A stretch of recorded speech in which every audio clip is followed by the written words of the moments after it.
Well, burn. I am your host, your boy Blue, coming to you live direct from the stack. Smoke me out, fam, that dang shit. And this is Black and the Black times Infinity. I almost forgot to throw that shit in there. People are like, what the fuck are we listening to? On my far left, missing up on the ones and twos, is Kronos. What's going on, y'all? We're back. Back up in this bitch. And on my far right, we have the oldest ninja in the world, Old Ninja. You know what? In these times, I just can't be lashing out like some raging entitled maniac. That's a white man's luxury. Damn. That's fucking for sure. You get shot if you're not. All right, we back up in it. It's Wednesday, 8:30 ish. Ish. We're on CP time, y'all. Ish. Sorry. Yeah. All about let's that ish. go. Uh-huh. Ninjas. I have some statistics for you. Listener of the week would be Markow. Thank you very much for listening. And we have a bunch of listeners in, I think, China, in Ho Chi Minh City. That's kind of surprising. I think that might be the first time. Or maybe that's Hong Kong. I don't know. Where's Ho Chi Minh City? I thought it was somewhere in China. I could be very wrong. I'm pissing somebody off. Yeah, that sounds like Vietnam, but I'm just saying. Actually, yeah, I think you're right. Damn, I fucked that all up. Damn. I really don't think China would let us broadcast our stuff over there. Well, you never I'm know. just saying. True, but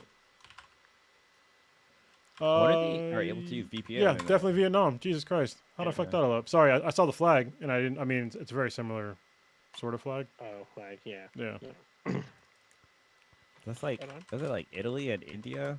Are their flags very similar?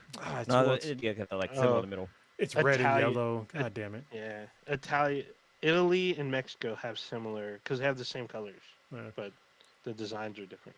I'm looking up the Vietnam flag, and it's red with one giant yellow star in the middle, and China is red with a little yellow star in the upper left, and a bunch of little half circle yellow stars in the upper left. So it's similar, but I should have known better. I should, especially I'm a Marine. I know about the Vietnam War. Jesus Christ, it's not a brain fart, I guess. Happens to the best of us. What is it? I'm trying to look at flags that look the same. And this is funny. Like New Zealand and Australia flags look very similar. Yeah. Ireland and I don't even know how to say this word. Because they are on the same continent, even though a lot of people Poti- think that Australia's a country.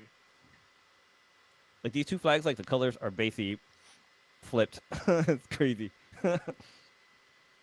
Freaking Norway and Ireland, their flags are very similar. Just opposite colors. You know, there's like no. I think there's either no or very few flags that have the color purple in it because it's supposed to mean royalty, so nobody uses the color purple. That's interesting. All kinds of other colors though. Mm-hmm. And first in the chat would be Mike. What's going on, man? Mike, what's up? Mike Wazowski? No. All right, we back up in this. Old Ninja usually has some RIPs to throw out there. Not this week, actually. Did not scour or anything catch in the news or in my eye. Wait, there was one big celebrity that passed away this week. Here we go. I know what you're gonna say. What was it? I don't even know how to say the name. Poxicani Phil or something like that. Is that how you say that? It's a groundhog. It's a Groundhog, yeah. Yeah, I guess a groundhog that they keep using for years on end to determine if we're gonna have. If he saw his shadow, I guess he died. I don't know how old the groundhog was. Must have been pretty old because I remember Poxitani Phil from like Groundhog's Day, the movie. That was in like the 90s, or maybe there's more. Maybe there's more than one. I don't think groundhogs live that long. Yeah, I was about to say, did they even live 10 years? Yeah. He's got a wiki page, so let's see. It doesn't. 6 years. Usually 2 to 5, but a little up to 6 years. So it's definitely more than one Poxitani Phil. Had to have been. I was about to say because like on here it says 1887, so I'm like, wait, hold up, that can't be right. Also, having a groundhog predict shit is stupid. So, just saying. That's like old wise tale type things. The fact that we've been doing it for like over 200 years. It's like some snake oil shit, or racism. Yeah. Whatever. I wonder how accurate he's been. Like, is there statistics to say like how oh, he didn't see a shadow, so we got more winter or something like that. Like, how accurate was his predictions? Yeah. It's funny. These pictures, every time someone's holding them up, he looks pissed off. Like, put me down, human. Wait, okay. On here it says that he was 100% accurate. Claims, okay, it says claims he was 100% accurate and approximately 80% accurate in record predictions. It says that actual weather from that year, Phil was only, I'm reading from Good Morning America, was like 40% accurate. Yeah, I've seen that too now. Yeah. So, Damn. That's almost, that's less than 50-50. Yeah, we should stop that. Yeah, I mean, it's a fun tradition, but we shouldn't base it off of like any kind of scientific weather predictions.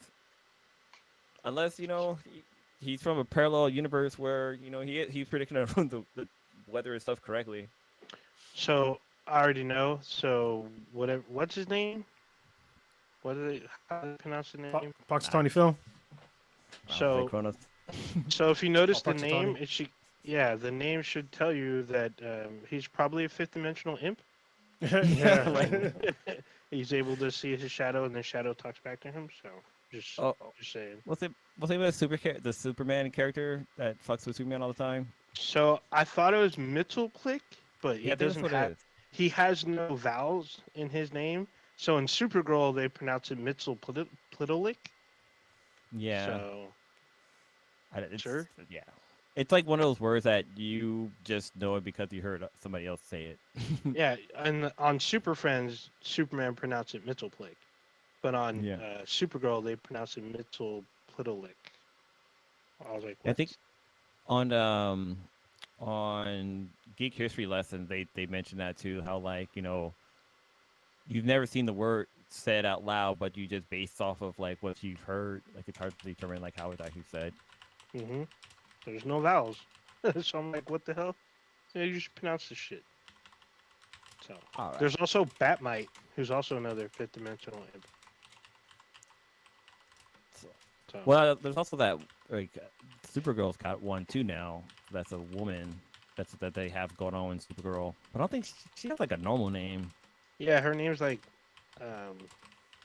Sarah or something. Yeah. Something like super easy to pronounce. I'm just like, what? Oh, Nixley. That's her name. Nixley, yeah.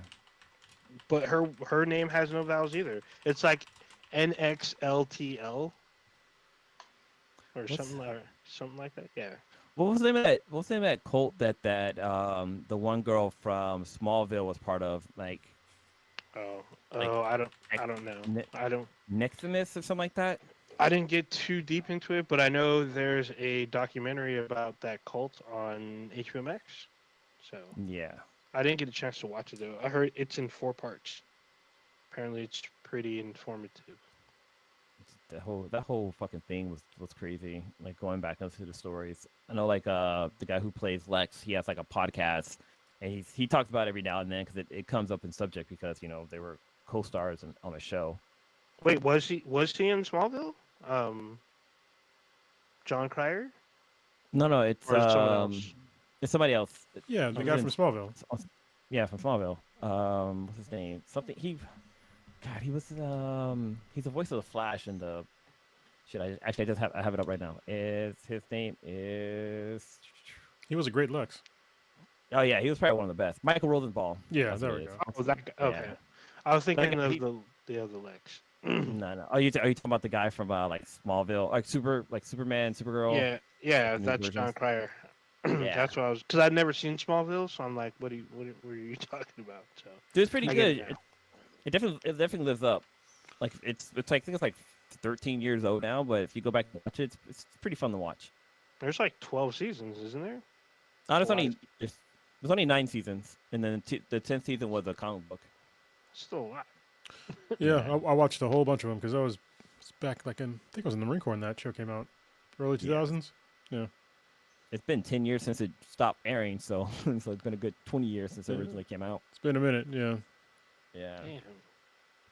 All right, fellas, where are we going to get into first? When do y'all want to start? Let's talk about the. Actually, no. First, before we talk about the Joe Rogan thing, I'm gonna do another Black History Month book recommendation before we start getting into the whole meat and potatoes of the podcast. The next book recommendation that I have is a book called The Warmth of Other Suns. It is a great book about the migration of African Americans after slavery and like during the Jim Crow era, and even like well past that. It's a group of, I think it's like three, maybe four groups of people that migrated from the South to the North or to California. And it's like really interesting to hear their stories, to see like how they did and what they had to go through, because they weren't all like bad stories. Like one guy ended up being like a pretty well known doctor, and back then like being a black doctor was a huge deal because he would basically help out his community, being a doctor. So yeah, it was a great book that was recommended to me by a friend of mine from high school a while back. That's cool. Yeah. And I'm gonna throw in a little fun fact. So a little fun fact after Black History Month. The creator of the Super Soaker was a black man. He was a former NASA engineer. His name is Lonnie Johnson. Yeah. And what's also cool about him, he also created the Nerf gun.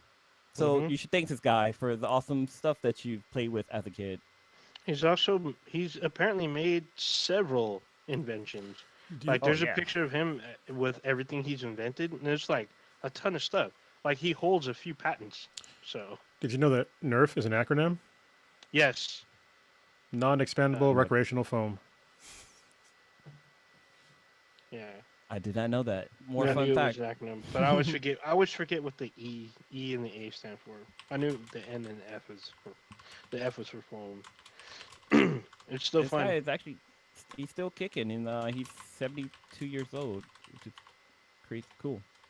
Good for him. He kind of looks like the black guy from. I'm not trying to say all black people look alike, but he kind of looks like the black guy from Courthouse.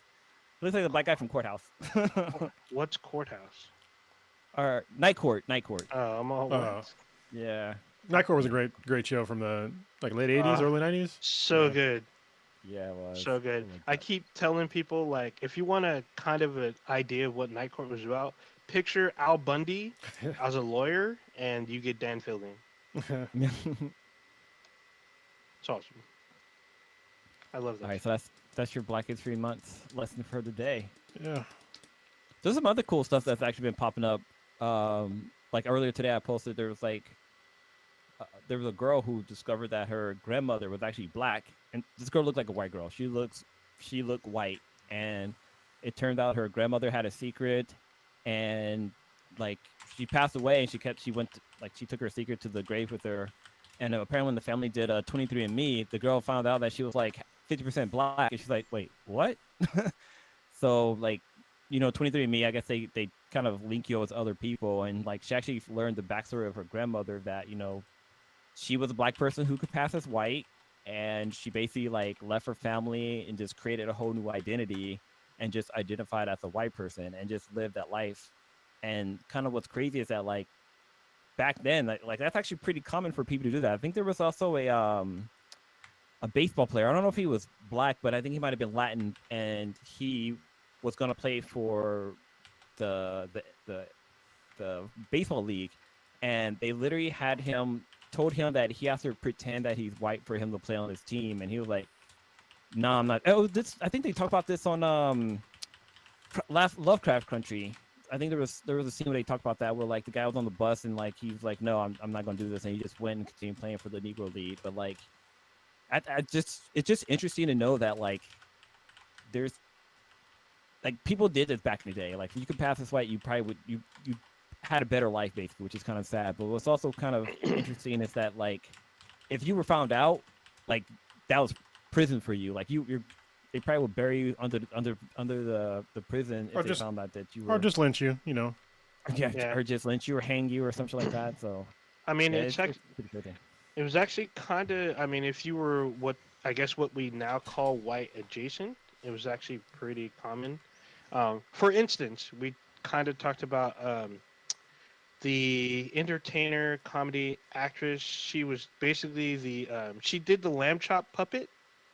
She died a couple years ago. I don't know y'all remember the lamb chop puppet. She was part African American, but she completely looked white. And so she kind of like hid that from talent agencies and basically went as white. And I guess later on in like the 80s, she like introduced people to, I believe her father was black.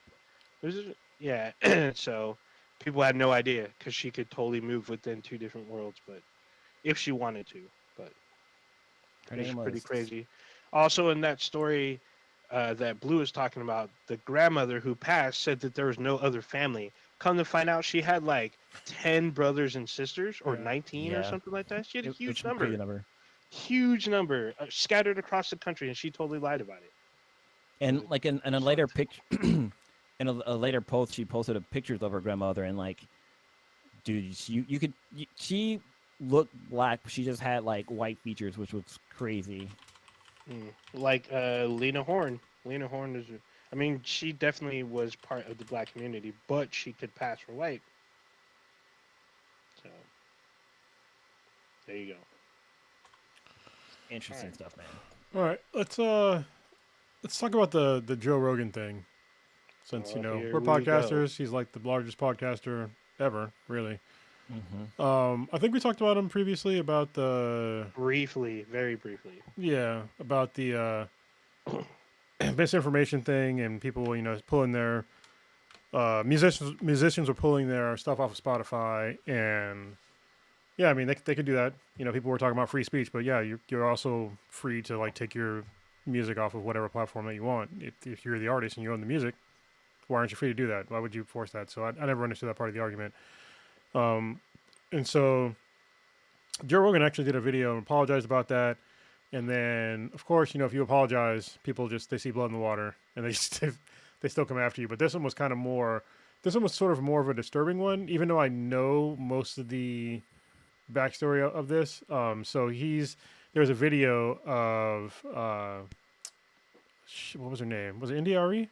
Was that her? India Ari, yes. Yeah. But, okay. She posted a video of basically every single time he said the N-word on his podcast, and another one of him talking about he went to watch a movie, I think it was Planet of the Apes, and he talked about how he basically opened the door and he was in Africa. There were only white people there, and that's where they cut the video off. And it was just like, they were the only white people there. It was like he was in Africa because he was in like a black neighborhood, and that's where they cut the thing off. And so, even though I know the vast majority of the times where he said the N-word, it's still. I mean, and I know that they were mostly in context of him repeating something. Like there was like I think it was one of Richard Pryor's stand-up routines. Like one of his albums was called the N-word.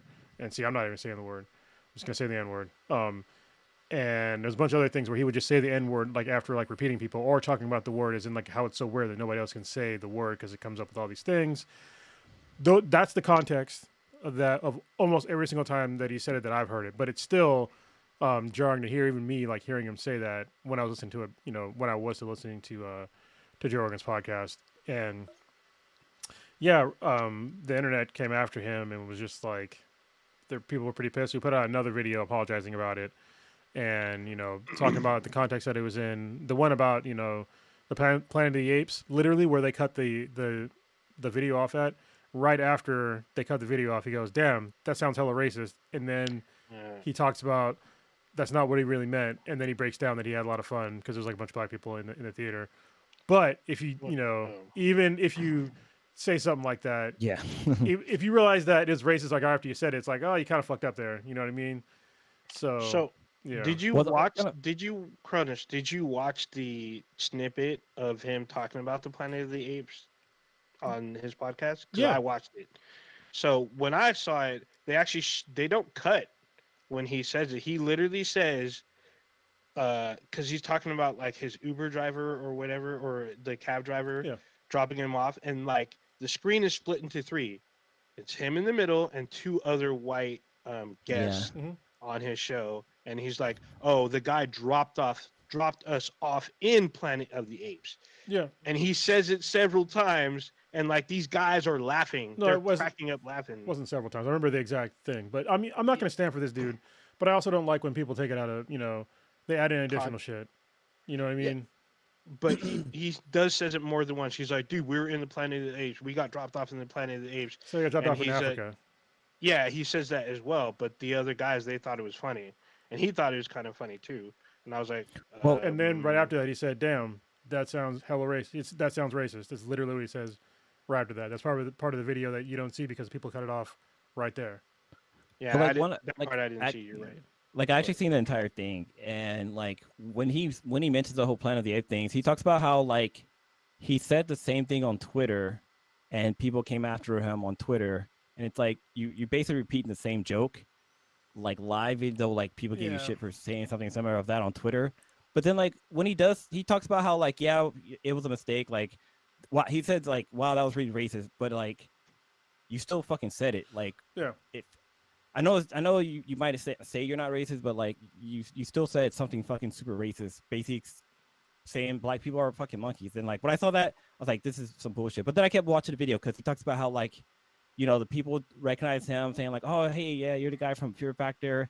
And he said he had a good time. But then he also brought up some shit like, yeah, and then like there was a black person there with like their kid, and it's already like 11 o'clock, and his kid's like 2, and it's like I don't know, just that kind of irked me. Like you're just kind of you're bringing up stereotypes about black people when it comes to like movies and like how we take our kids somewhere when they should be like having like babysitters. So he kind of still kind of tiptoes around like black stereotypes when he's talking about like being at the movies with everybody.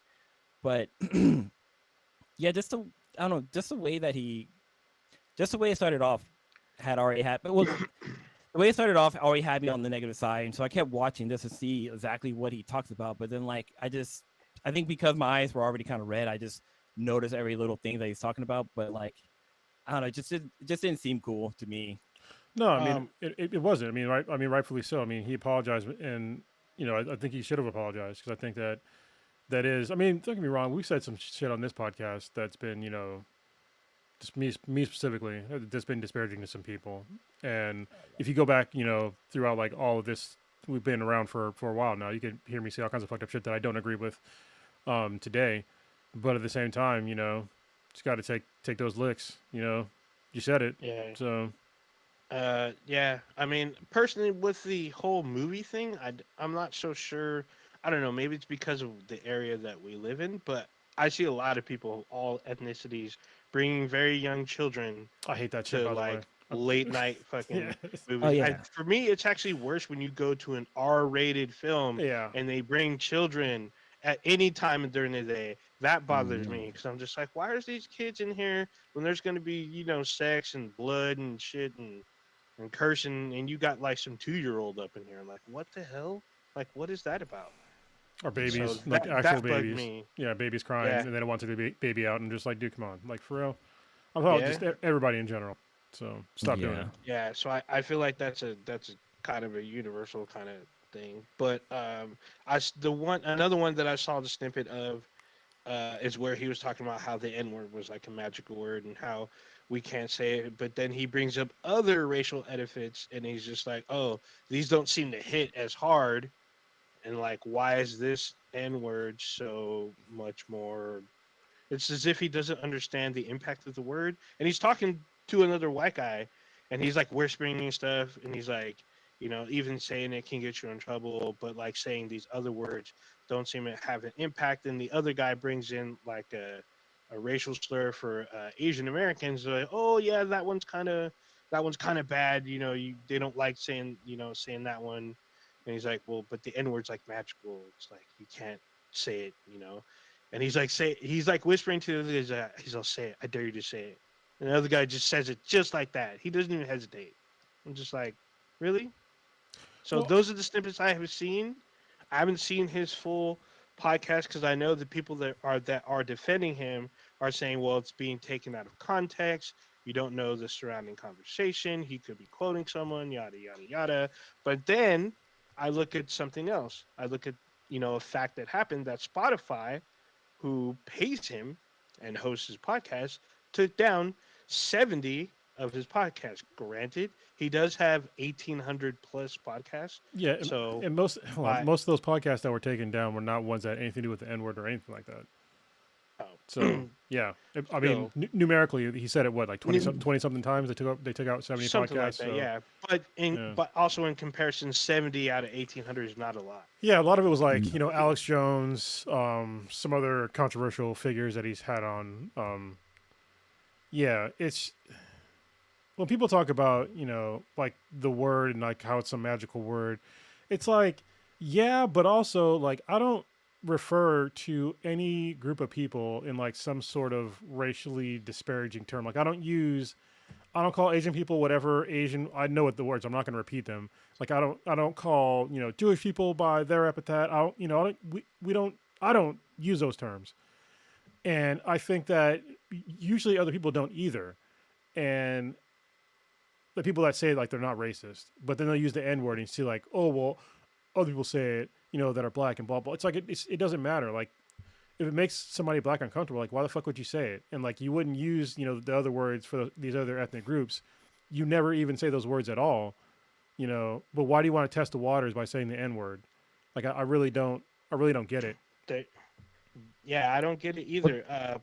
Prodigy, he wants to basically full on label Joe Rogan a racist. He's like, dude, if he loves saying it that much, he must be a racist. He doesn't stop himself or whatever. Even when quoting, I mean, I guess he wants to fully quote whoever said, the N word by saying the N word himself. But I think the clip from The Good Fight, which is a TV show, which has a lot of people on it, but there's a scene where Delroy Lindo, he's being talked to by two white co-hosts, and they're all talking about, all these rappers, they say it, and, why aren't they being canceled, and how come they get a chance to say it, but I can't say it, and so Delroy Lindo's character is like, so say it. Like, what? He's all, say the word you want to say. And they're like, I can't say that. He's all, yeah, you do. You can say it. This is America. Like, you can say the word. He's all, you know what? I'll say it with you. He's all, you so desperately want to say this word and not have repercussions. I will help you soften that, by saying it with you. I was like, holy shit. And like the guys panic like on the show, but it's like a 30-second clip, but I think it shows like all these people that do want to say this word, and usually in a negative way, not like they're rapping to hip hop lyrics. They just want to be able to point and call someone the N word, but they don't want to have like they don't want to suffer the consequences.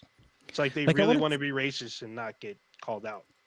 Like I want to say, majority of media out there, whenever they're covering something and like the N word is used, they usually they don't quote that person with the N word. They actually will say the N word. They won't say the actual word out loud. But like the fact that Joe Rogan said it numerous of times, even if he's quoting somebody, it's like you're too comfortable using that word.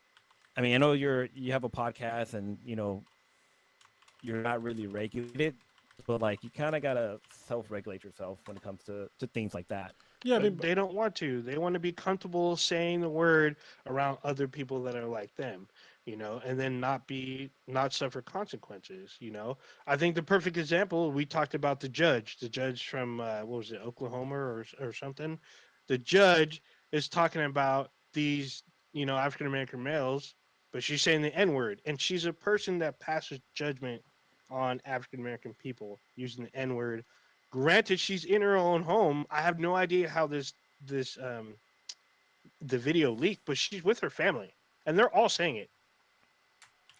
And this woman, I mean, she was she chose to resign because people were trying to force her out, but she was in a comfortable spot, and she figured that there'd be no consequences by saying it, being around people she feels comfortable with. And I don't get that. Like I never get, I can never get drunk and just want to yell out like some racial epithet at it. Like nothing like that. Like I might say some wild shit, but it's never something like that. It's never like some crazy racist shit.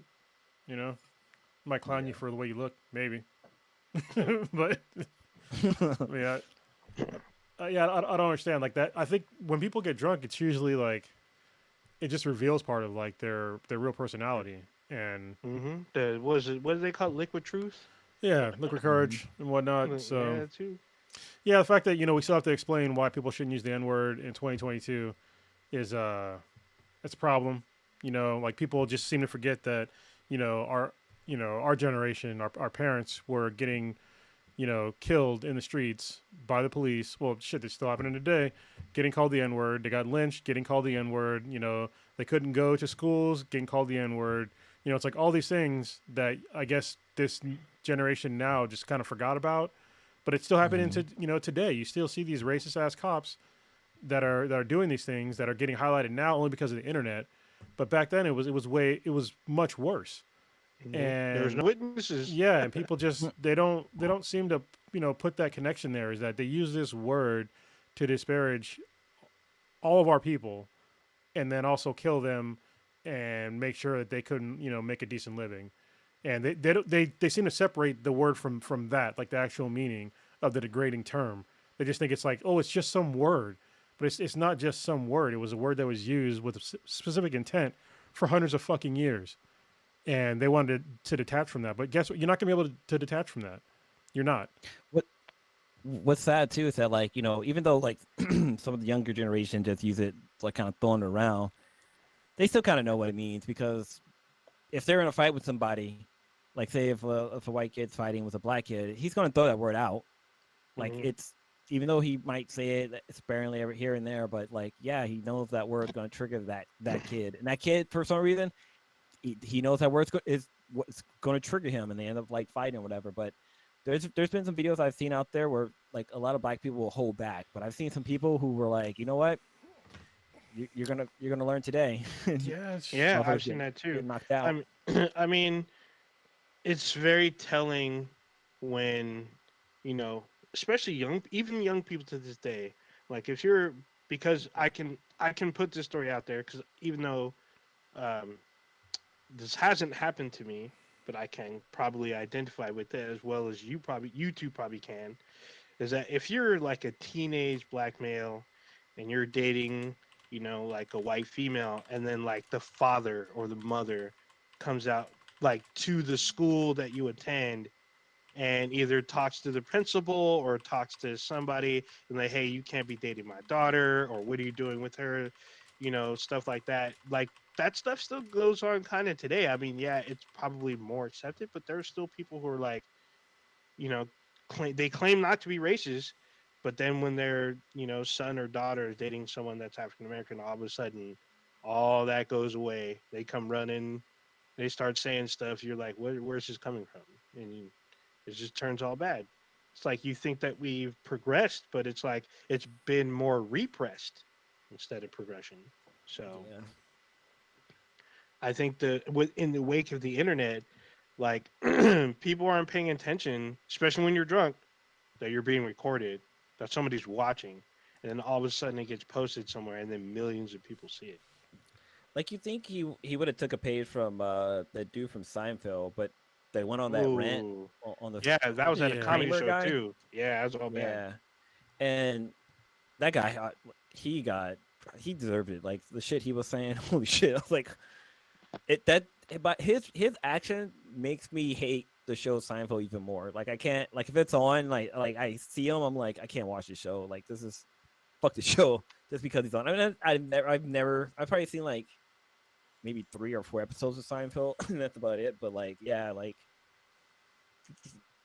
you, that word, it's not as though they keep saying it's magical and this and that. Like the word has history, and just hearing the word trigger somebody. Like the shit's, it's almost like it's embedded into our DNA to hate that word just because it was used for hundreds of years to, like Corona said, like downplay our people and like made us smaller and less valued than other people. And it's like it still goes on today, which is kind of sad. It is, and I pointed out Prodigy and I had this discussion years ago, but historically, because the word is so damaging, they've actually added the N word to other adjectives to put down other races, because they use like an N-word version for native people. There's one for Asians, even one for Hispanics, where the N-word is put in before another adjective to identify these other races. They do in the when I went to Iraq, they use the sand N-word. I'm just like, oh, what the fuck is wrong with you? Sand N-word, rice N-word, prairie N-word. It's just they call border N-word or dirty N-word. I've heard them both used for Hispanic people. Yeah, I I don't know. It needs to. I don't like when anybody says it. Really, I mean, yeah, there's a bunch of rap songs that still use the word and stuff like that, but you know, I still would prefer them not to. Mm. That's just me personally because I don't use the word. I think I've only used the word maybe a handful of times on this podcast, but it's literally specifically to talk about a book because that's what the book is called, and it was by Dick Gregory, and Oh yeah. I think it went into why he called it the book and why he felt comfortable using the term back then. But yeah, I don't like the word. It's just a fucked up word, man. You know? Yeah. I mean, the book. I've read the book because the book is literally called N-word. Yeah. It's in when I start. It's in lowercase, but the book is good. I mean, I wasn't aware that he was a comedian at the time. I just knew that he was in movies at the time that I was reading it. I was like watching some old stuff that he would pop up in, but he had like it wasn't just like an autobiography, but it was like a kind of a scrapbook because he had like poems and stuff in it. He has some of his like stand-up notes that I guess he didn't use for some of them, but he has like there's jokes in there, but they're all like racially charged jokes that he had either he used before or he didn't like put on stage, but then the rest goes into like what was going on with his life. But the book is good overall. I think Alex Gregory is also I think he's like the editor on that book too, as he does with Yeah. Malcolm X. So Anyway, I was yeah. trying to. but Joe Rogan is still on the air. He's not and gonna. I know that he's not going to stop being on the air. Like that's. Yeah. And I think obviously he's learned from this. I mean, he's going to take a serious hit from this. But Spotify has. Yeah, but he's not going anywhere. Like he's not going anywhere. So he's going to keep making podcasts. And I'm not saying that to say like, oh, he needs to stop, because I don't think he needs to stop making podcasts. I think he needs to be more aware of like his influence of his podcast, like overall. I stopped listening to him because he kept having on people that were just fucking stupid.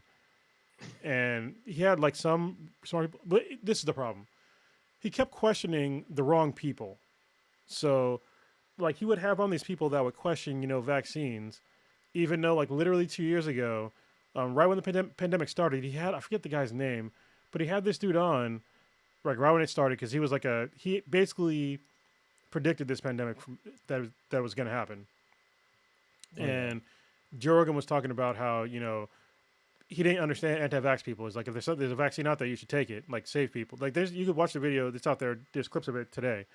And he goes from that, and within 2 years, he's like anti-vax, and he wants to. There's a vaccine out for, COVID-19. He doesn't want to take it. He wants to take all these other things, which whatever. But stop having on these people that are blatantly lying about COVID-19. And then when you have people on the show that question him, or there's other things that he's done before, like with Candace Owens. That's the one that comes to my mind like the most. When Candace Owens was talking about she doesn't believe in climate change, he was like, what? Like literally the fucking record stopped.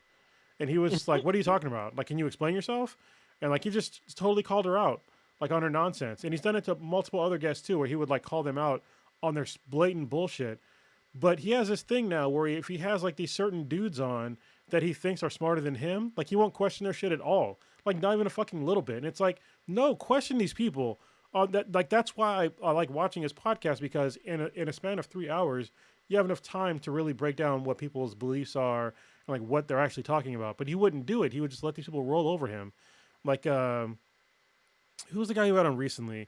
There's a guy I actually used to respect too, Jordan Peterson. He was on there, and he started talking about the Bible.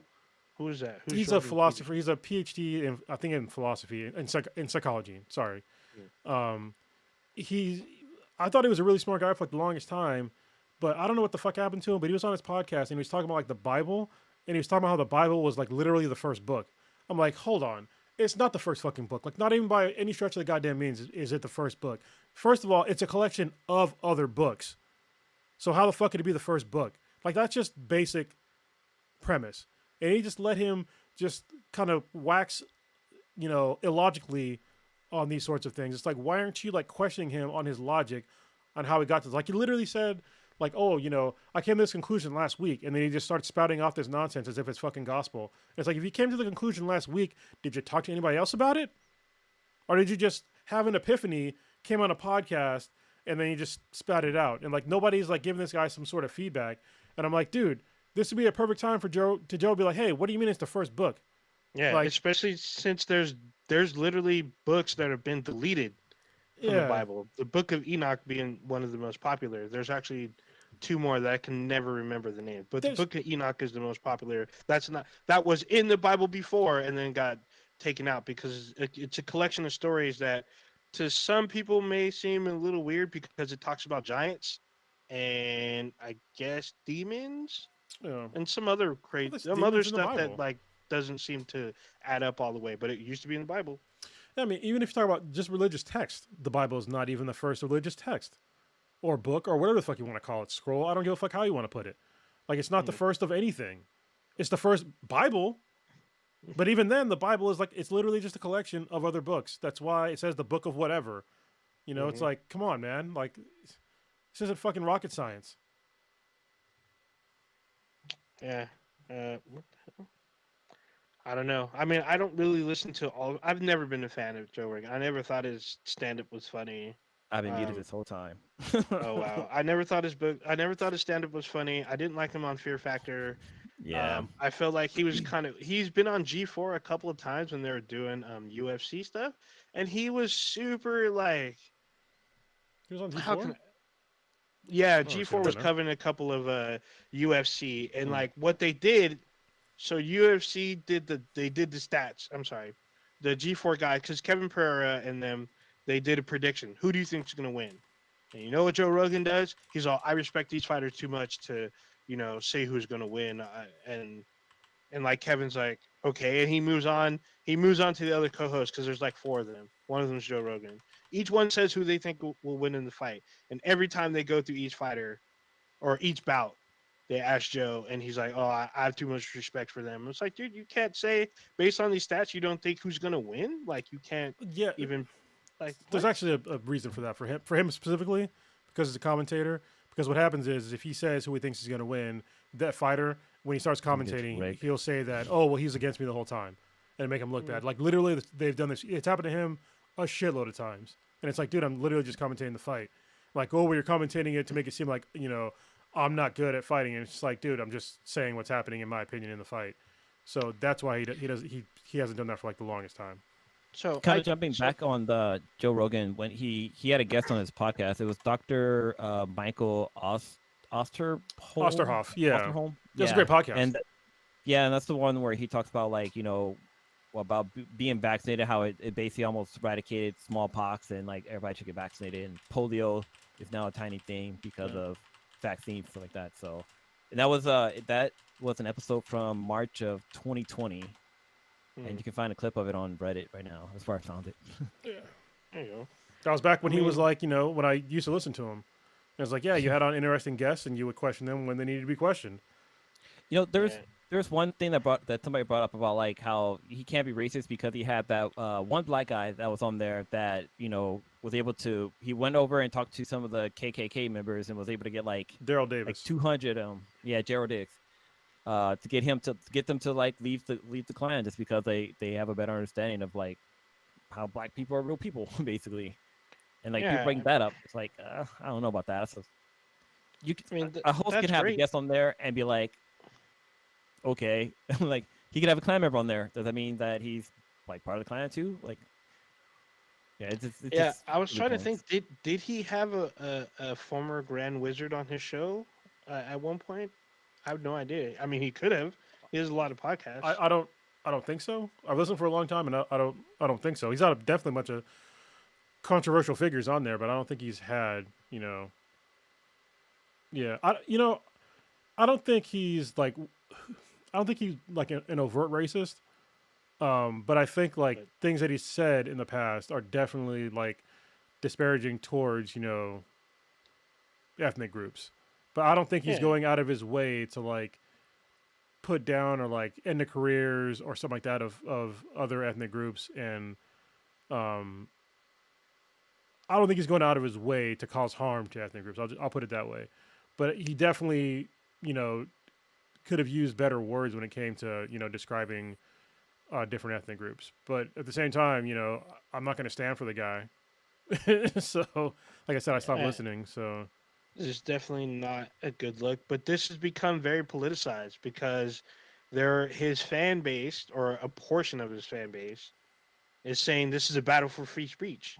I'm like, you were trying to battle for him to say the N word freely and not have any kind of reprieve or repercussions. That's what you're basically saying. And they're like, well, I stand with Joe, because that was trending over the weekend. I stand with Joe Rogan. You know, he should be able to say whatever he wants. You know, big tech can't take away your freedoms and all this other bullshit about free speech and stuff. I'm like, dude, this comes down to him using a racially disparaging word very freely, maybe in a context of where he was quoting someone, or maybe he didn't understand the power of his words. I don't know. I don't listen to the guy, but as an outsider looking in, this looks very, very bad.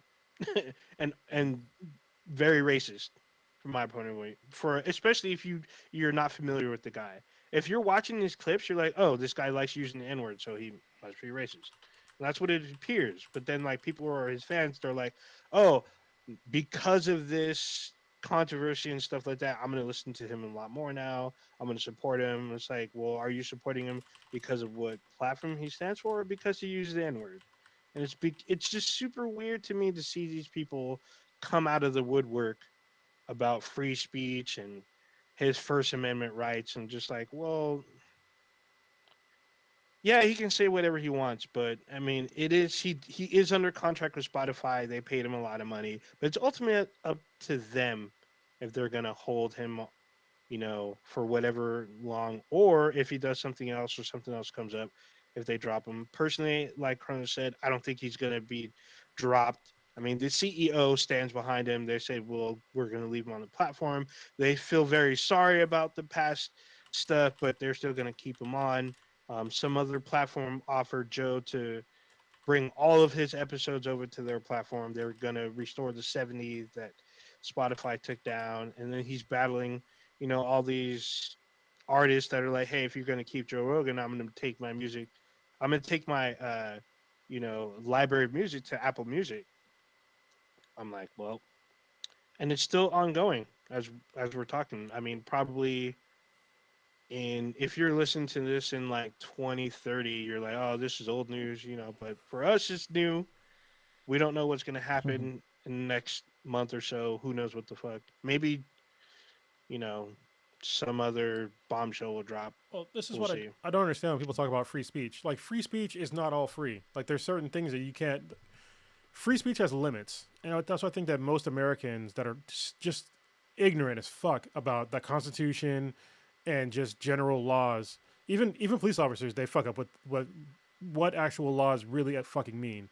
So free speech does not protect you against things like obscenities, some obscenities anyway, which, I mean, the N-word is an obscenity. Fighting words, defamation, which you can also put the N-word in. Child pornography, perjury, blackmail, inciting to imminent lawless action, true threats, or solicitations to commit crimes. So anytime someone wants to say free speech, not all fucking speech is free, so shut the fuck up. Yeah, also threatening the president. That's like kind of at the top, because that's almost treasonous. But like, I've been somewhere where some idiot was like threatening to kill the vice president Al Gore at the time, and literally for like, I think it was like it had to have been a 5 mile radius. They shut down this whole area, and like nobody could come in. And I was on foot, and I was walking back, and there's just like police cars everywhere, black, like literally treason, like dark, like these SUVs, and like at the time they were Crown Vics, like fully blacked out, all the windows blacked out. Like, I was like, what the hell? There's a helicopter. It was freaking wild, all because one person said some bullshit. So it's crazy. Yeah, I mean, it's treason. That's another thing that's not covered. So yeah. I kind of went back in because I know we've talked about the N word a lot. Not a lot. There's a few episodes where we talk about the N word. Yeah, one too many. But there's some I was looking at, because I know we have some episodes with the name the N word, like it has the N word, not NIGG, the word spelled out, but it says the N word. So we have 3 episodes that uses that frame. So The first one was episode 127. The N word is not in your destiny, which I can't remember what that was about. Like that'd probably be a good episode to go back and listen to. The next one was called. This one's funny. Wonder Woman doesn't use the N word, which I'm pretty sure she doesn't. And then the last one was Oculus is the N word. So I forget what that one was. I remember about. the episode. That was a good episode. Yeah. Oh, that was crazy. That episode just 39. Just for fun fact, that was probably nominated for a Golden Egg thing. But I'm pretty sure Wonder Woman would probably either punch you really hard or possibly kill you for using the N-word. Just saying. Yeah, if you think it's really free speech, just go to any ghetto and just yell the N-word. See how? Have fun. Yeah, be like Bruce Willis and wear the sign. Yeah. Die Hard 2. And it's Die Hard 3. Die Hard the Vengeance. Oh, was it 3? Oh, yeah. Because that's when Samuel L. Jackson comes like, "What are you doing out here? You about to get shot?" Yeah. It was all bad. That was good. I mean, is it worth getting your ass whooped or death? Possibly. Is it worth that? Oh, yeah. I mean, it's like I said, when you're at home and surrounded by the people you know, saying it freely with no consequence, yeah, there are. But when they're outside their element, they want to say it, but they know they can't because there'll be consequences. It's that fuck around and find out. yeah. Just know if you're around a black person and they say they've got time today, you might just want to fucking leave. Especially if you did something and they say, you know what, I got some time today. Just fucking leave. Oh yeah, that's leave. when you run. Yeah. I can bet you this. I bet you Kaya Rittenhouse has said the N-word a couple times. All right, well, all right. Enough N-words. That was deep. We're already. People are like, "Oh, you're a black podcast and you're against the N-word." Yes. So stop it. That's enough.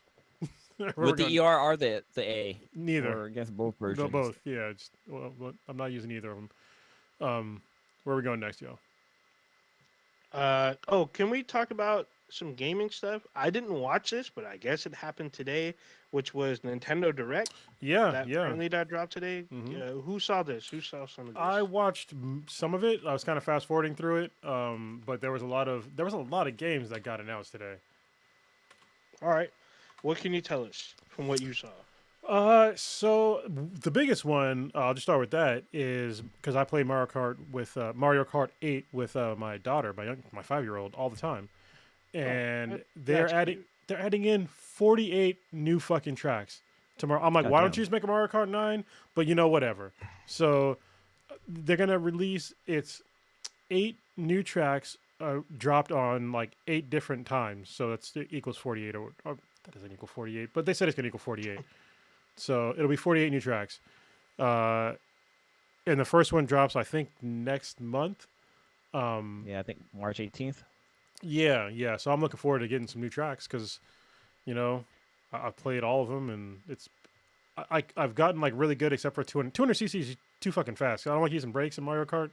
Yeah, but 200cc is awesome. You can power slide and everything. It's awesome. You can power slide in the other ones, but I can't. You have to power slide super early in 200cc. Yeah. So I'm just like, man, that's a little too early for me. Awesome. Yeah, I wanted to bring back some like classic levels from like the original Mario Kart. Yeah, they're bringing back a lot of the classic ones, just remastered into 3D, real 3D, not 2D 3D. Yeah, like the first Mario Kart is basically 2D, but they made it look 3D. Other games that got announced was Xenoblade Chronicles 3, which was a sequel to 2017's open world RPG. Splatoon 4 is coming out this summer. It's called the Salmon Run Next Wave. Me Bukaki.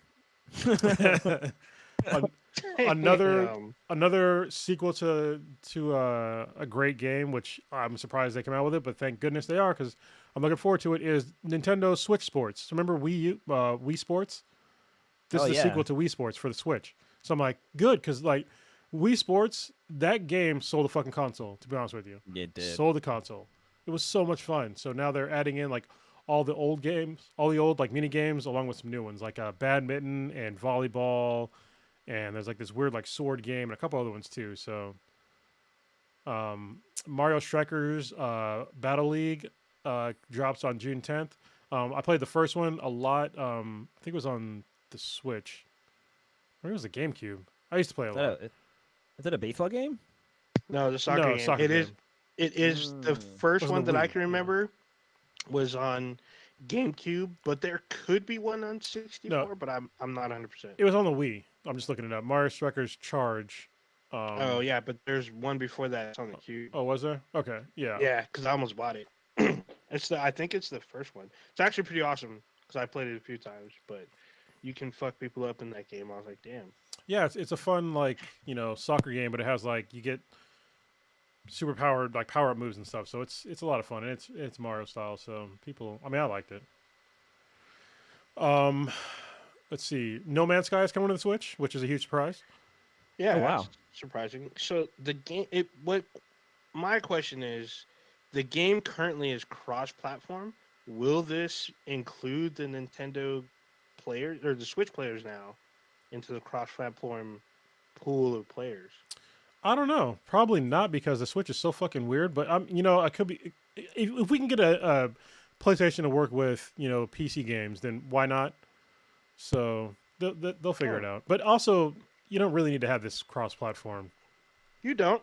That's true. You don't. But it's definitely a lot more fun playing No Man's Sky with multiple people, especially when they do. Because currently they're doing expeditions, and they're I guess they're roughly between 1 week to 2 weeks to complete. But if you're playing with other people, because I played with, people that follow the podcast, I play with some friends, we squad up, and then we complete the task together, because you can help other people complete the task. It's pretty awesome. You can, chat on there and be like, you can either type or use your voice and be like, hey, what do you need help with? Because they actually have a common area, a hub.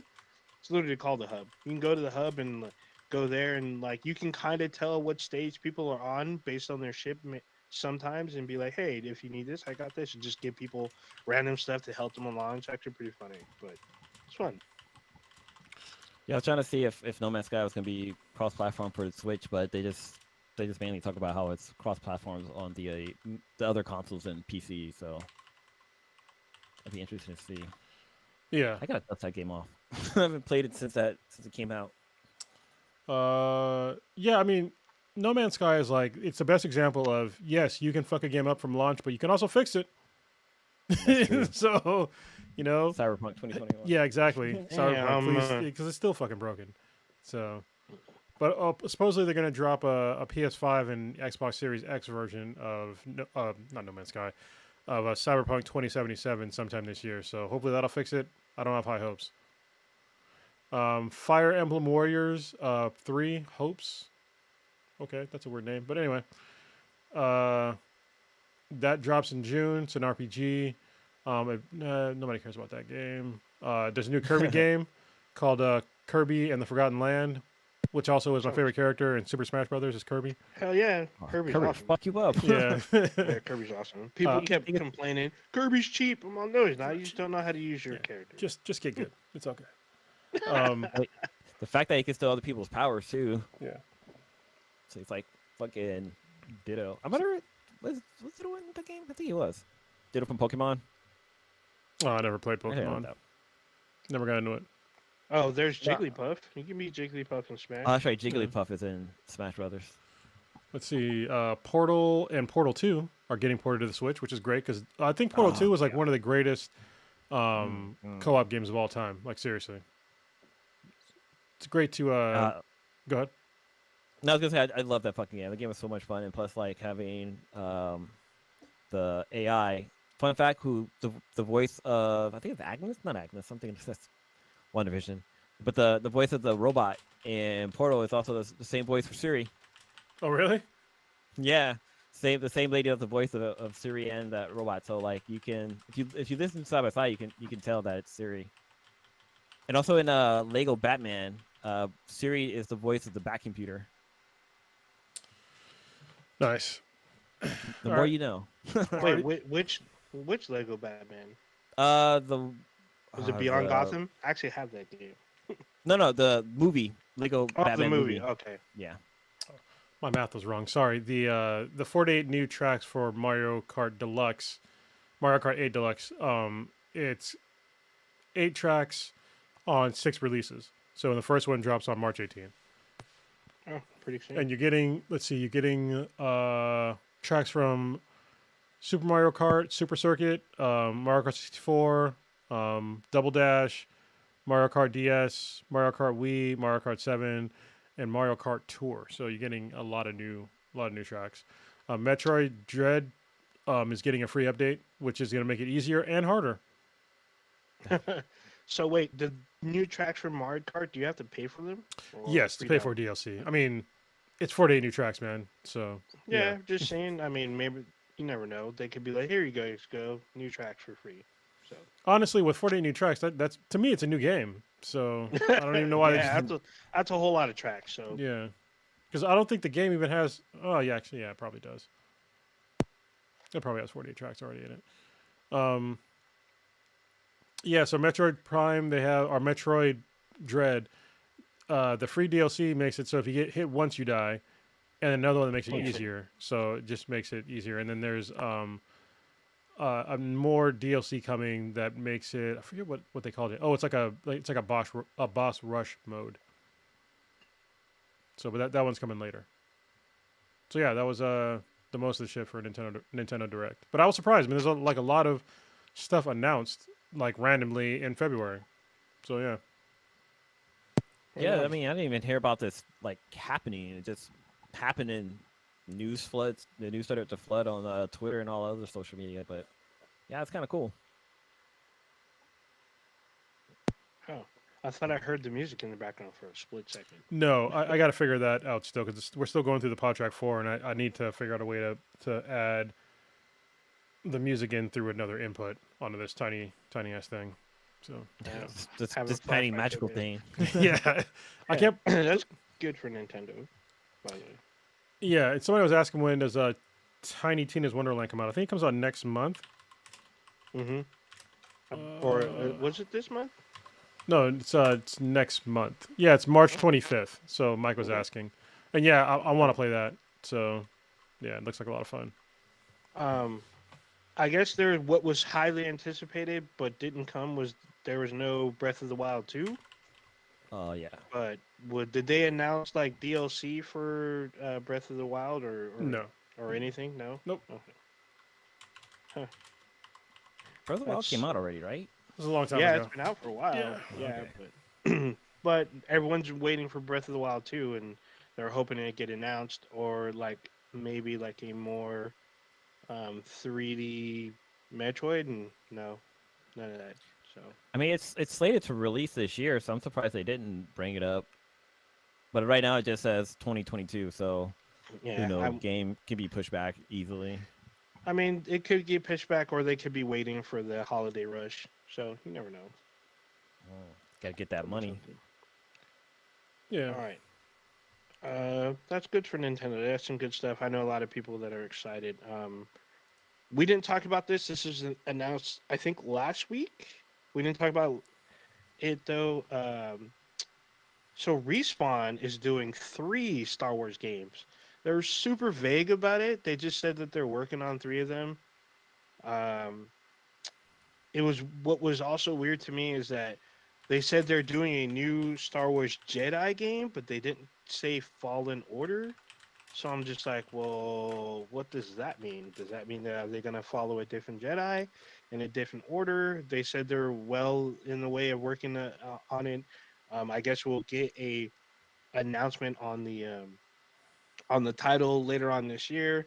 I guess they're also working on a first-person shooter Star Wars game, and I think there's one other game that they're working on. They didn't give any release dates.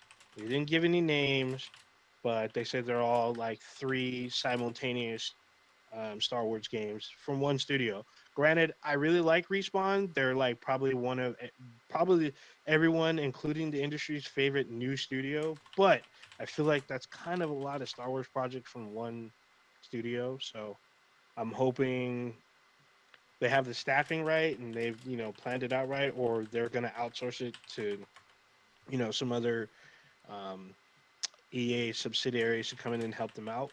But we'll see. But I am excited to see 3 new Star Wars game. I know we talked about Star Wars Eclipse, which is going to be, I think, later on this year, because there was a huge trailer for that one. It had like a 2-minute trailer, which you can still watch.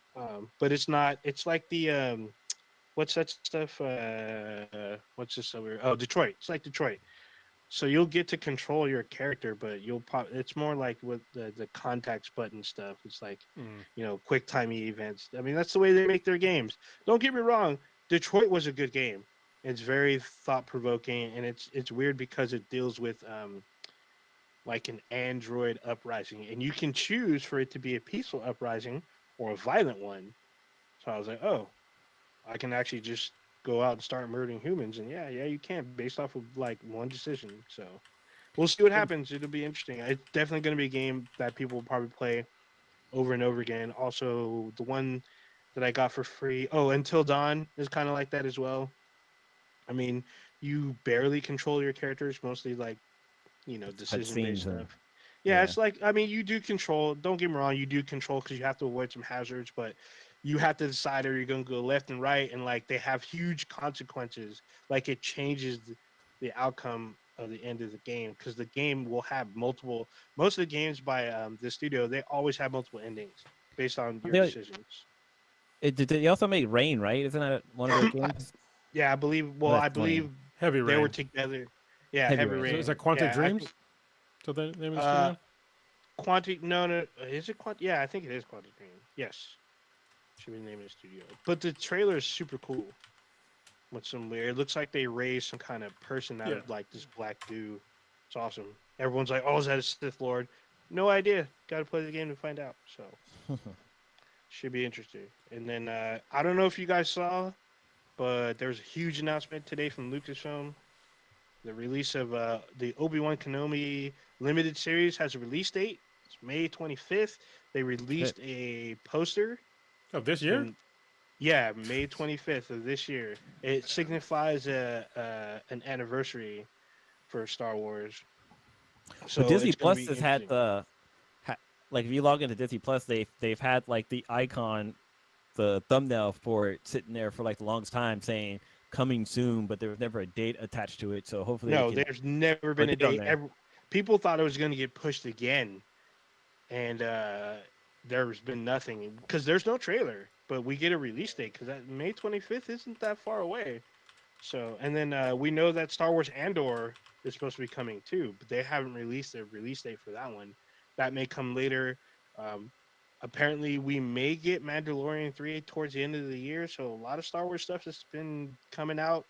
Should be interesting to see. I'm excited to see Obi-Wan. I know it's only going to be 6 episodes, but there's going to be some pretty cool shit that I'm hoping to see. Hopefully, we'll get a trailer really soon.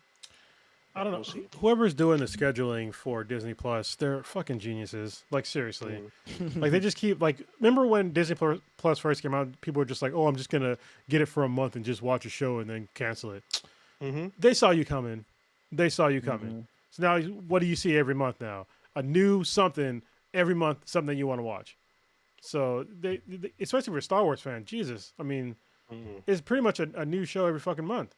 You know, almost. Or maybe every 2 months, but still, that's like pretty good track record. None of them have been like really bad, so most of them have been great.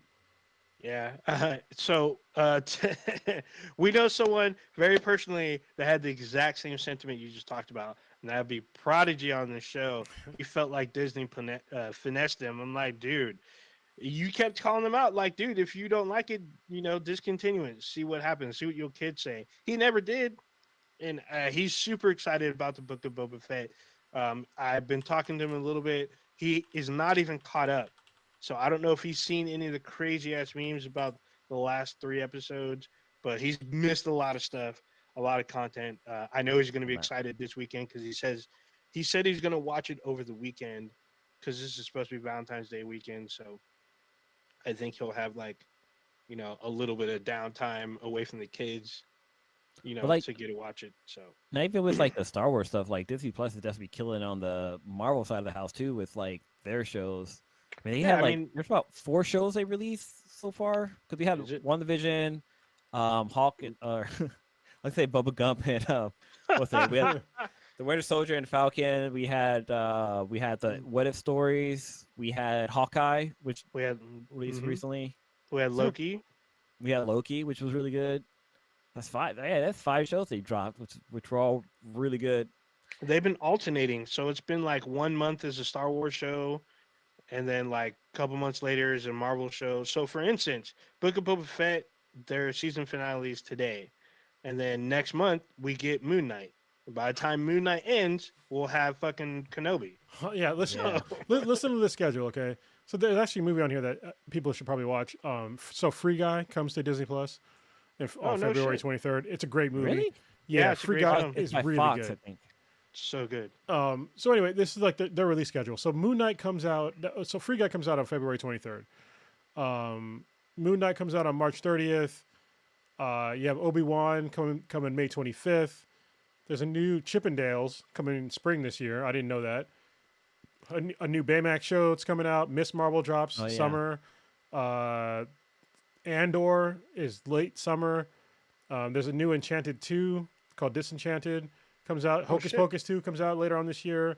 Another Aladdin later on this year. Oh, that's right. I've been hearing about that. I mean, Cars on the Road. There's a new Diary of a Wimpy Kid. That's mainly a kid thing. A new Peter Pan live action that's coming out. She-Hulk comes out later this year too. Willow, Zootopia Plus. I mean, dude, there's like what? And these are ones that are still to be determined. There's going to be a new Bug's Life, Agatha, House of Harkness, Ahsoka Tano, Armor Wars. Oh yeah, yep. Remember that one. Earth Keepers, which I don't know what that's about. I Am Groot, Ironheart. I mean, they get Marvel Zombies. I mean, Jesus Christ, they're killing it. Even apparently, Secret Invasion is supposed to be sometime this year as well. Yeah, I mean, Spider-Man freshman year. There's a new Sister Act, which is okay. Yeah, Secret Invasion that's on here as well. Yeah, they're coming after all the money, and then also X-Men 97.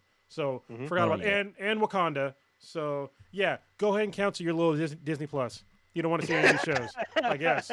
You know. Yeah, because whatever's released in theaters is going to be on Disney Plus within 2 months. Yeah. So, like, yeah, I got it. I got the bundle. My bundle was like $7 or $11. It was $11 for the bundle. So I hope they continue doing the early access because still it's so worth it. Even if you're paying like $40, $50, like if you're watching it with 2 or 3 people, it's well worth it. It's worth it for paying at home because you basically own it, so you can pause it and watch it later, or you can watch it again and again. But if you go to movie theaters, you see it that one time, you have to go back and pay again to watch it. So. And you could watch it with your toddler at 2 a.m. If you want. That's true. You know. Yeah, that's very true. So I've been happy with Disney Plus. I mean, because there's some stuff that I forgot about that they made. Like when I was younger, I loved Flight of the Navigator. It's a great film. Oh yeah. Even though it'd be on there. I love Willow because Willow's on there. I know that they're working on a new Rocketeer. I don't know if I know they're doing the comic because I think the comic's out. But they're also talking about doing like a Rocketeer TV series, which I'm on board for because I love the Rocketeer. Even though I wasn't familiar with it when it first came out, didn't know it was a comic, but they're trying to re-release the comic, and that's like a huge like thing. What else is there? The High Republic stuff. There's going to be a High Republic TV show. It's in the works now. I've been reading the books, so I'm excited, even more excited for the show because the books have been fairly good. I mean, actually, probably the first book is probably my favorite so far, but the other books have been pretty on par. And there's a new book that was supposed to be out. I think got delayed until March 4th, but I'll be reading that too. So should be very interesting. All the content that's coming out. Sometimes Disney sneaks out content on there too. Shit that nobody knew about, and all of a sudden, boom, it's on there. So. Yeah. Can we talk about comics for a minute? Yeah. Sure. 2 things. First of all, Saga came back. I think I talked about it before. Yep. Go get them, all of them. Read them. Also, I want to talk about the I Am Batman series. because I read some internet backlash about Batman being black now, and they went to DC's going woke, blah blah blah blah blah blah. It's like after months, it's not even they just months, caught up now. fucking years. This has been like the lead up for this character has been years in the making. And when I say years, it literally started with like the City of Bane. This is like fucking 4, maybe 5 years ago. Like it was a while ago. It started with that, and then it went into Joker Wars, which more solidified, leading up to another Batman being Batman. So at the end of Joker Wars, spoiler alert, but also years ago, anyway, Bruce Wayne gets his money stolen by the Joker. So he steals all his shit, and when eventually Bruce Wayne gets it back, he decides to give all of his fortune to Lucius Fox. Lucius got tortured by Joker, and I think that's how Joker actually stole his money, stole Bruce Wayne's money, is by torturing Lucius Fox, and pretty sure that's how he got it. Damn, how many damn kids does Lucius Fox have? He's got I feel like he didn't. Yeah, I feel like he's been pumping out all kinds of kids. Yeah. Damn. So basically, Lucius is now very affluent. He's got all the monies. He's got a bunch of kids, and one of his kids, Jace, becomes a Batman. He figures out like all of Batman's stuff. He gets like all his like Batman gear. He makes his own gear as well. Lives by the same basic Batman code, and now he is going to go be Batman in New York. And so people were just mad because they were saying, "Oh, DC's going woke. You can't have a black Batman. Why don't they just make a new character?" But this is a new character. He's fleshed out. The interactions between Jace and his family it's a whole like interesting dynamic because his family doesn't agree with everything he's doing. They also don't know that he's Batman for like the longest time. And Lucius is going, he has a thing about like after he got tortured by the Joker, like him trying to make the world a safer place. And he kind of goes into a dark place with that. So, and it's also written by John Ridley, the same guy that wrote 12 Years a Slave. So if somebody wants to be out there, like, oh, I want to support, black artists and, black comics, blah, blah. This is a black writer that's writing a Batman that happens to be black. So shut the fuck up. Also, there's a bunch of other Batman, but guess what? They just happen to not be black, but nobody complained about this other Batman, like at all. There's a whole bunch of Robins. There's like 12 fucking Robins, probably more than that. But nobody seems to care that there's all these other Robins. Nobody seems to care, but let's just say it, they're all white. If you make them any other ethnic group, people get mad about it. Just be honest with yourself. The only reason that you're mad about it is because they're not white for whatever reason. But this is not some like throwaway character. Because I'll be honest with you guys. You know that I don't like when they do these stupid ass ethnic and gender swaps. I can't fucking stand it. But this is not an ethnic swap character. It's a character with an actual background that is worth reading, and it's by a guy who has a pretty good track record with writing, and he's black. And he also did some stuff for the Black Panther. Yeah, he did Black Panther as well for the comics. So he's doing like a bunch of writing stuff for comics. So if you want to support, a black artist, support him too. Don't leave him out just because he happens to be writing for Batman or for whatever other comic. Like support them. If you don't, you're gonna have less people like this that are willing to actually flesh out an entire character, unlike some of these other writers that are terrible writers that people buy all the time that do like these swaps. But this is not a swapped character, so please read it. I think it's a fantastic story so far. I'm looking forward to see what Jace does in New York. So, because Lucius Fox also has another son, Luke Fox, who plays the bat symbol. And people get confused. He plays Batwing. Batwing, yeah. I'm thinking of the symbol. That's the black kid from Robin Wars. He kind of takes on the mantle of, I don't know. He's not a Robin. He's not a Batman. He's just like the symbol, which he's like yellow Batman. Yeah. He's like, he has his bat symbol. He wears his fucking cape and cowl, and he's got like a jetpack or some shit. Yeah, but Lucius Fox's son Luke Fox is Batwing, and he's been Batwing for a couple of years now too. Yeah, but he's not Batman. Yeah, he's not Batman. But yeah, it looks like this was announced back in 2020. So the fact that people are mad now, it just shows that they don't really read comics. Well, yeah, I called someone out on it too. It's like another black dude who was just like, "Oh, they're just doing this and that." I'm like, hey, "Did you even?" I didn't even ask him if he didn't read because I know he didn't read the comics. So I gave him like the whole background, and he was just like, "Oh, well, yeah, just read it. I mean, just read. If you don't read the comic, then it's fine." And he was trying to say like, "Well, mainstream people are not going to know this." I'm like, "Yeah, I know that. This is why I'm posting this. Because if you don't know, it's fine, but." Don't assume that it's just some swap. You're assuming the worst in something when it's clearly not. But the only way you're gonna know is if don't talk about how you want to have more diverse characters in comics, and then when they do that, then you get mad about it because it wasn't exactly the way that you wanted them to do it. If you want something the exact way you want to do it, to be a fucking comic book creator, do that. Mm-hmm. Create your own fucking comics.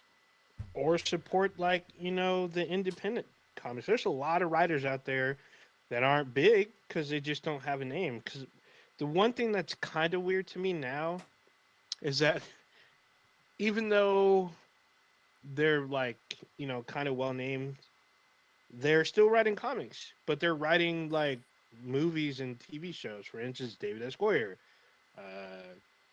what's the other one? Even Josh Whedon, J.J. Abrams, Richard Donner. All of them have written comics in some way, shape, or form. Kevin Smith, another huge one. A lot of them have written for both Marvel and DC.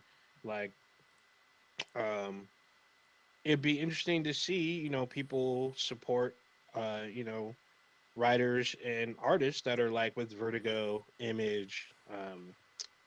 What's the one that Man of War? I can't think of. Man of War is published by who? Yeah, I have it around here somewhere. Yeah, because they're an up and coming publishing group too, but it's nobody's talking about them. It's just it's not up and well. I mean, they've been around for a while. It's Valiant, so yeah. Yeah, but it's not nobody really talks about Valiant. They always talk. It's always Marvel or DC, or Image. Yeah, sometimes Image. Sometimes, yeah, exactly. You sprinkle Image every now and then, and the only one they really talk about from Image is Spawn. Maybe a couple other ones. Saga's Image. So yeah. Saga's Image. Yeah. Is East and West's Image? Yes, that is. Yeah. So people talk about those two, but they want them to be TV series or movies. The writers are I don't think so. I don't think this will translate well. But I mean, it's just funny to me. If space ninja monks with laser swords can be a thing, then why can't they sound ridiculous when you just strip everything away, but if you do it right, it's gonna be awesome. So that aspect you have to talk to the writer of the creator of Saga, because he doesn't think that movies or TVs is well equipped to produce his show yet. He says in the next 5 or 10 years they'll be ready for some reason. Yeah. You can read his interview. I have. Brian K. Bond has said that, and it doesn't help that that Why the Last Man got canceled. So that's he wrote that another one, which I actually liked it, and they made changes from in the show, but I didn't think they were that bad. But yeah, I also gotta I kind of look at it with anime, where the anime gets past the manga, and I think that might be the case with him. Maybe he doesn't have a solid amount of content for it to translate into a show, because apparently his fan base disagrees. Well, they all want a TV show.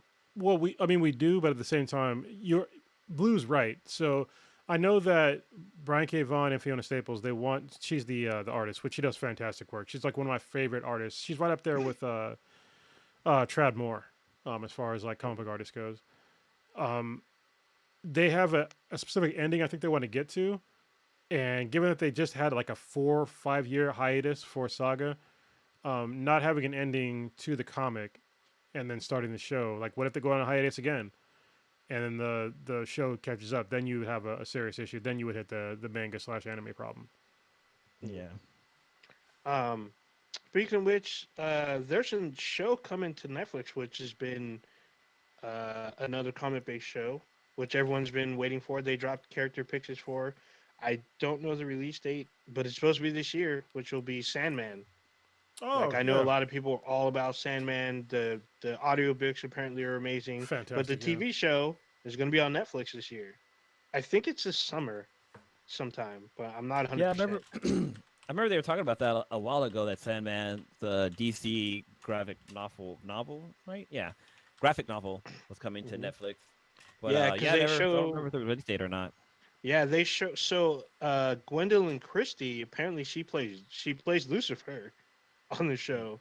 She plays like you can see what she looks like. They have a character poster over it. She looks kind of like angelic, but it's like her eyes are kind of yellow or what. They look kind of yellowish, but it looks kind of creepy. They show other characters as well. Um, should be interesting. I've only seen bits and pieces of Sandman like in the comic. And I wasn't really that interested, but the show I'm interested in. Oh, it's on We'll see. Netflix. Did you say Yeah, that? so I was Netflix? saying. Yeah. Yeah, I did say. They didn't say. I didn't see a release date. That's the only thing. But I just said I just saw that it's supposed to be sometime this year, but it didn't say when. So I wouldn't be surprised if they drop it in May too. You know, May is supposed to be that big summertime. You know, All I audience know is type stuff. that fucking cafe scene, like that scene might be up there with like the Red Wedding. Holy shit! Yeah. Like, oh, God. I mean, the book was. It wasn't was Dream. really, It was that one psychopath guy who had dream power who just fucking shit up. But speaking of Netflix shows, there's a show on Netflix. I thought about this on my Facebook page, but this show doesn't make any kind of goddamn sense. But I can't stop watching. Actually, I finished it. It's only 8 episodes long. It's called the title even fucking. It's funny too. It's called The Woman in the House, or The Woman in the House Across the Street from the Little Girl in the Window, or something like that. And it has Kristen Bell in it. Or not Kristen Bell.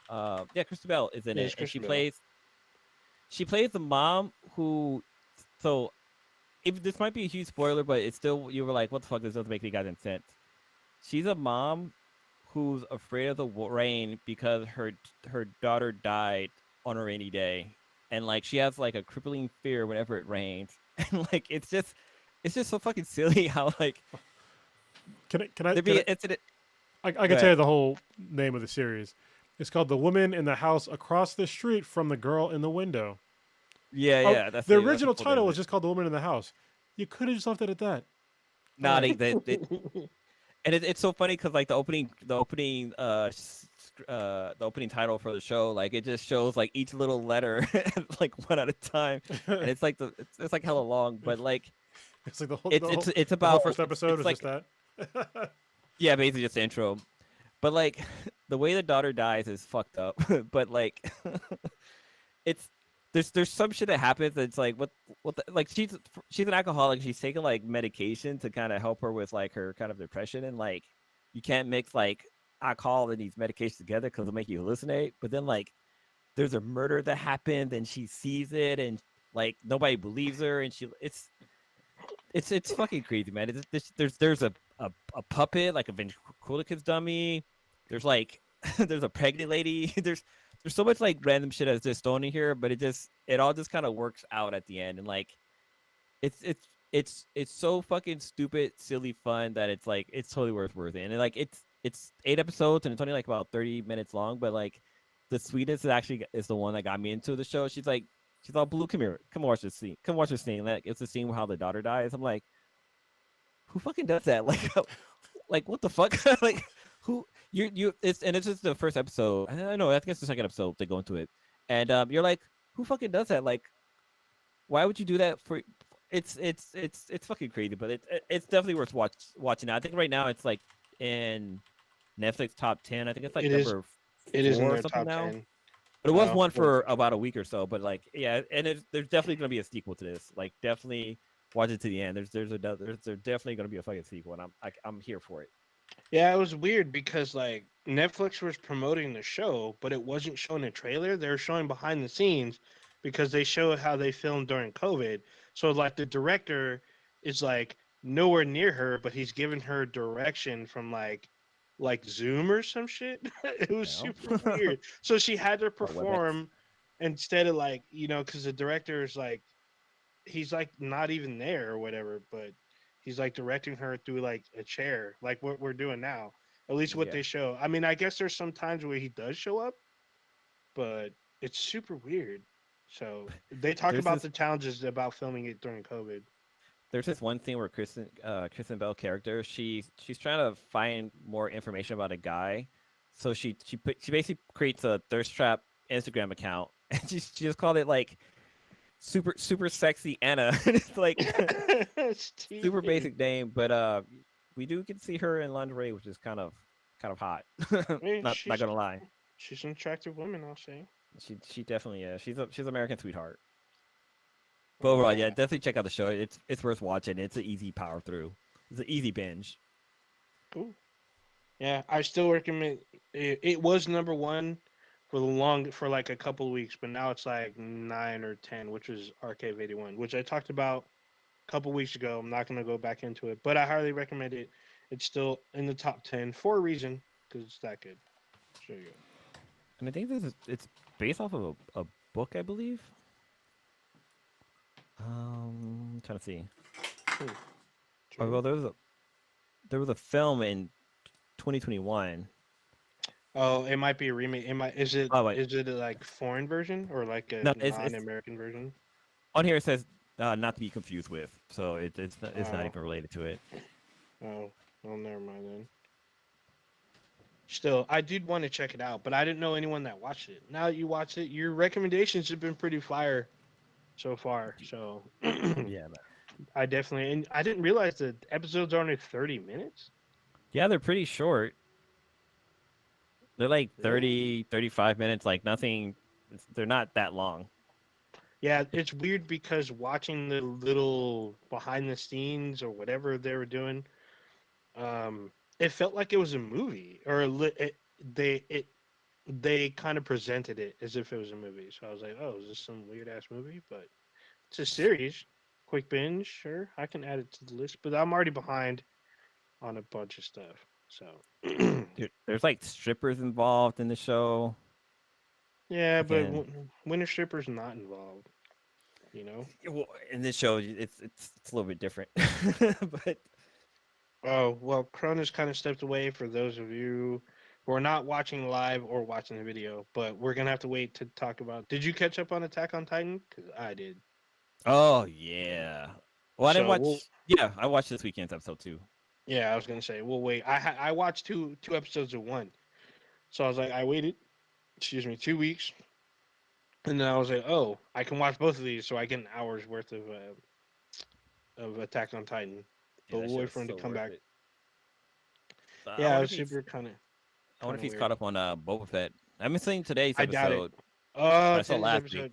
You saw last week, so we didn't talk about the last 2 weeks because I don't know if he's caught up or not, but I saw today's earlier this morning. It definitely finishes out the first season, and kind of sets up some other stuff. But it was definitely entertaining for me. There might be some upset people, but fucking. Oh man! But I know last week had me dehydrated, man. About as much as I was busting. Especially yeah. Since we got Ahsoka back. God. Man, there's all kind of stuff. All kind of stuff. It was I was like tripping out. It's like there were so many things in last week's episode that like you're wiping up drool and like wiping up whatever fluids you expunged, because it gave you everything all in one episode. And it was like a 45-minute episode. I was like, what the hell? This season has been very throwbackish, like, especially like with the Mandalorian. Like he got when he got his new ship. I can't remember the name of the ship. He got an N1 Naboo starfighter. Yeah, Naboo starfighter. But like also like the scene where he's like piloting it for the first time. Like they're saying that's the same route that Anakin took when he was doing like the pod racer from episode 1. He goes through Beggar's Canyon, and then he goes through the Eye of the Needle. He does literally. You can see this. It's probably on Facebook a lot, but they do a side by side where Din is flying the starfighter, and then Anakin's race through Beggar's Canyon, and they time it up to where he goes through. You can see the part where Anakin broke the little barrier where the road was not complete. You see it didn't drive by at the same time as they sync it up.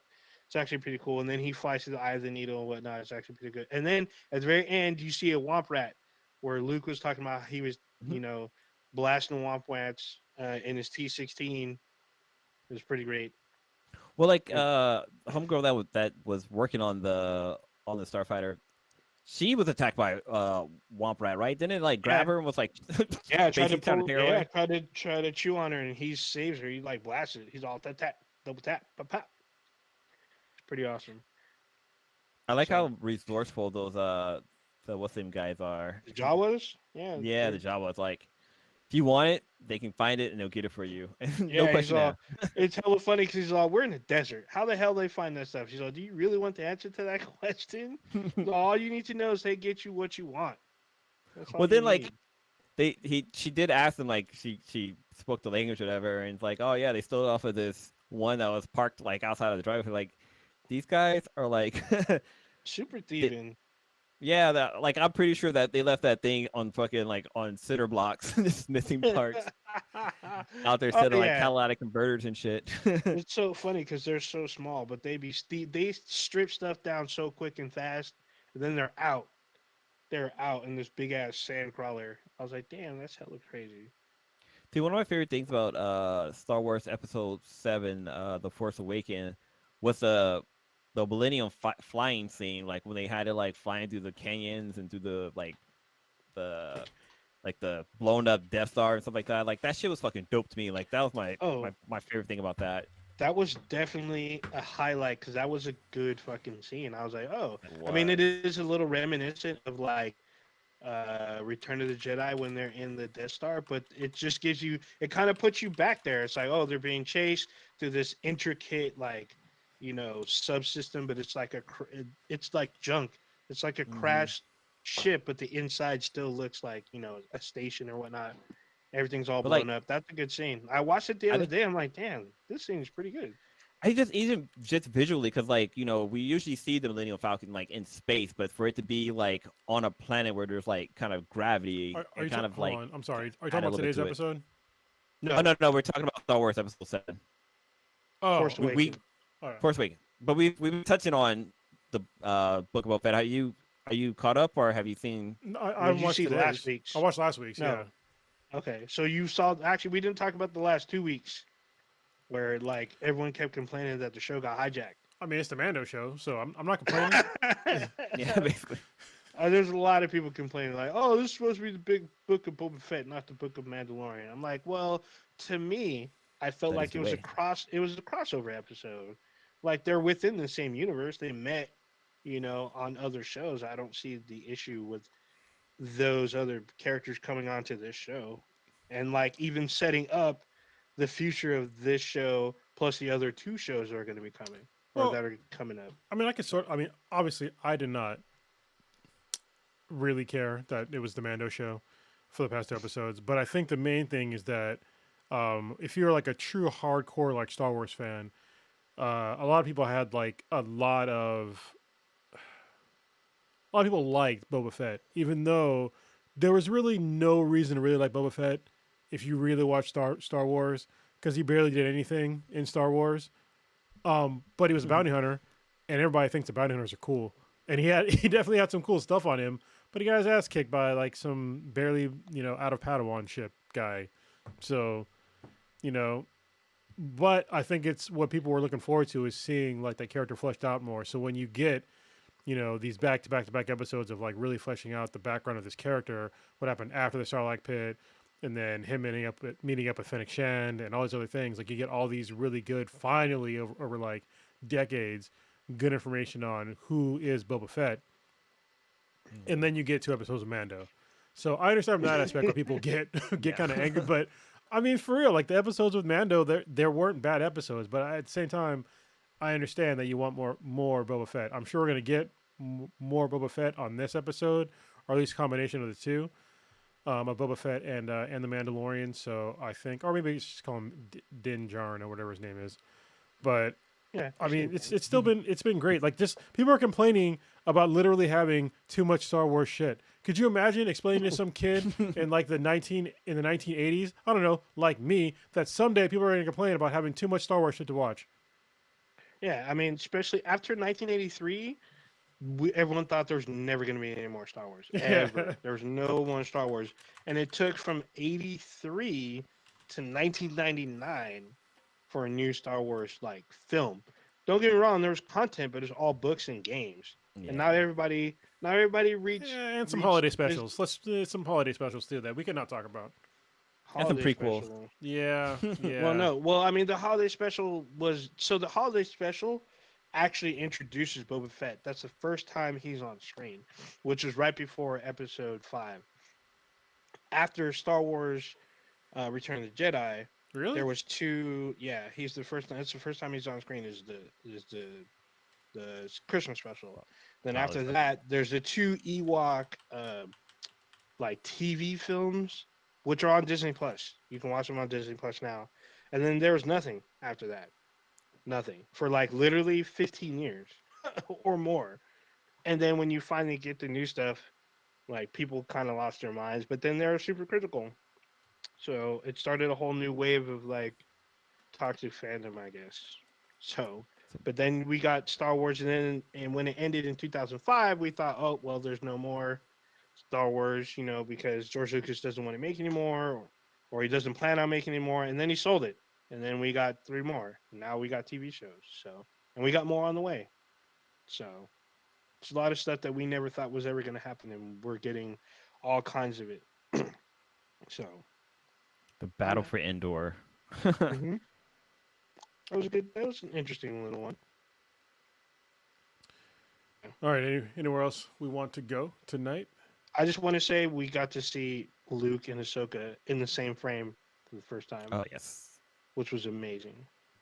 Actually, I think they did a really good job with the whole, I don't want to say deep fake because that's what that shit was. They did a really good job. It is a deep fake. It is a deep fake.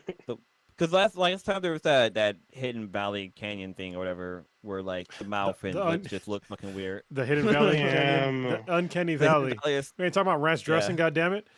Yeah, we are. Yeah, the Uncanny Valley. That's all bad.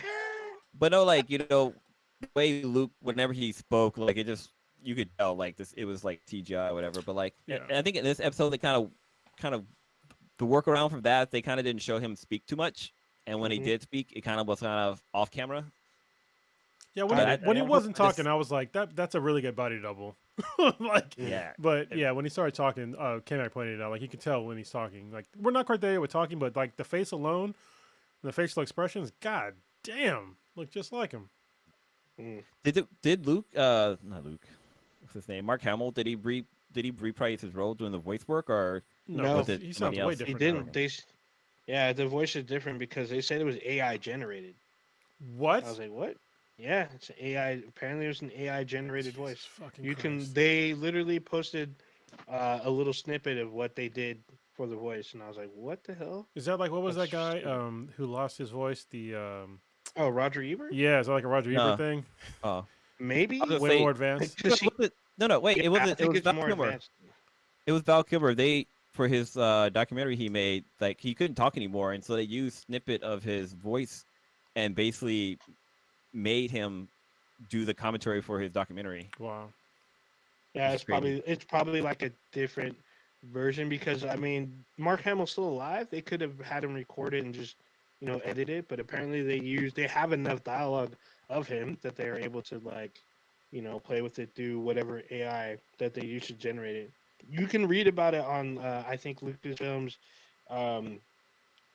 Facebook page, and I think other outlets reported it too. It was super weird to me. I just had a dark thought. After we either kill ourselves or AI kills us, I wonder if AI is still going to if they're going to make like TV shows of humans like how we were for their own entertainment. You know what I mean? That's going to be the thing. It's all bad. It's all bad. They'll probably just make us looking like, Cro-Magnon or something. Like, this is what we used to be our overlords. I mean, I think look at them now. We're stupid. I think we might, in some ways, we're actually dumber today than like the original, like early on humans. Because like we do so much stupid shit. Yeah, I think we do because we can. I mean, perfect example is Jackass. I saw Jackass Forever. And it's like they purposely do stupid shit. I can't believe one of those dudes let Francis Ngannou punch him in the nuts. Yes, he did. And he let him punch him in the nuts, and he just collapsed. He just like hit the wall and hit the ground. I thought he died. I thought he like fainted or something. But he was like convulsing. Yeah, I mean, and it's not just that. He's just the first one. So what they do, they let that oh dude my punch him in the God. nuts hard. And then the second one, after that, they have like the world's fastest softball pitcher hit him in the nuts with the softball. The thing is, she misses like 2 or 3 times. So she gets him in the thighs. You see welts like this fucking big on his thigh before she gets him in the nuts. And then So fucking they dumb. get the professional hockey player, this black dude. He comes in and he smashes his nuts. He wears a cup the entire time, granted, but Still. apparently there's not enough protection because he gets in the goalie gear except for his nuts, and he puts his nuts in the cup. Dude pegs him with the hockey puck right in the nuts. He just collapses. They show the cup afterward. There's this huge, it's a dent like this, right where his nuts was. I was like, dude, what the fuck? It was so Why? crazy. Like, it's How so old are weird these to me. guys? Too It's old. weird. Yeah, it's like, dude, they show a lot of fucking dick and nuts in this fucking movie. Like the things that they do to their nuts, no man should ever think of doing ever, ever. Why would you do this? Why? Why? It's so ridiculous. Like Dude, the Johnny last, Knoxville is 50 years old. Yeah. yeah, the last thing they do with the guy with the cup, it's the same dude every time. They get a pogo stick. They get a pogo stick to jump on his nuts while he wears a cup. What That's the the one that fuck? probably did the most damage because they show his nuts and his nuts are black and blue, fucking damaged fucking nuts. I'm It's like, not dude, he's worth probably it. never gonna have kids Yeah. unless he already has kids and he ain't never having no more. Yeah. It was all bad. They had put this other dude. They put his nutsack in like in a dollhouse. So they drilled a hole in the dollhouse. They put his nuts in it, and they put this drill. They outfitted this like drill or whatever, or I don't know what it is, but it's an alternating like something, and they put these fake like boxing hands. So they're able to fucking they're able to change the speed of it. So it literally you see them with these nuts going in, and it has these like miniature. It's like they cut off the hands of an action figure and they put it Robot on this thingies. like drill thing and they like speed it up so it shows him It's like like going Rocket like Soccer this Robots. Yeah, like that. but it's like on his drill thing and it's like Johnny Knoxville holds his drill thing and just beats this dude's nuts and his nuts turn black and blue and he's literally in it for like 10 seconds pulls the nuts out so like that wasn't long enough we gotta do this so what he's like yeah we gotta do this again so they put his nuts back in it. They show another dude pull his nuts through the fucking hole. I'm like, why are you handling some other dude's nuts? Like, what the fuck? And then he walks over and wipes his hand on on the like cameraman's face. He's like, dude, you just touched his nuts. He's like, yeah, dude, how's that smell? I'm like, dude, this is terrible. And they do it again. They punch this dude's nuts with this weird ass drill. They do it in slow motion too. See, I It's couldn't be friends with fucking- any of those people because if they would fuck me at all, like when I'm sleeping or doing anything, like I would just fuck you up. Like you just, Yeah. Yeah, it's all bad because they're like everyone is like on edge because they know something's probably going to happen, and sure enough, it does because they're like the director. He's just like, if you trust all of us and think that you're safe doing this and that, you're dumber than I thought. And sure enough, someone's just like, oh, I'm just going to do this. Boom, they get exploded, or boom, like something happens, or boom, horse nut, some shit. There's always some kind of crazy ass prank. I'm like, dude, one of the pranks knocks out fucking Johnny Knoxville. He has a broken wrist, broken rib. I'm like, god dang, dude. I gotta say It's though, all bad. like Jackass, obviously it's ridiculous. It's funny, even though I shouldn't be laughing because they're in pain, but they're doing it for laughs, so whatever. I'm in on the joke. But So, I mean, one of the they best, quote unquote say they're stuntmen. yeah, but Yeah. still, it's a lot of human suffering. But that's what they're getting paid for, so whatever.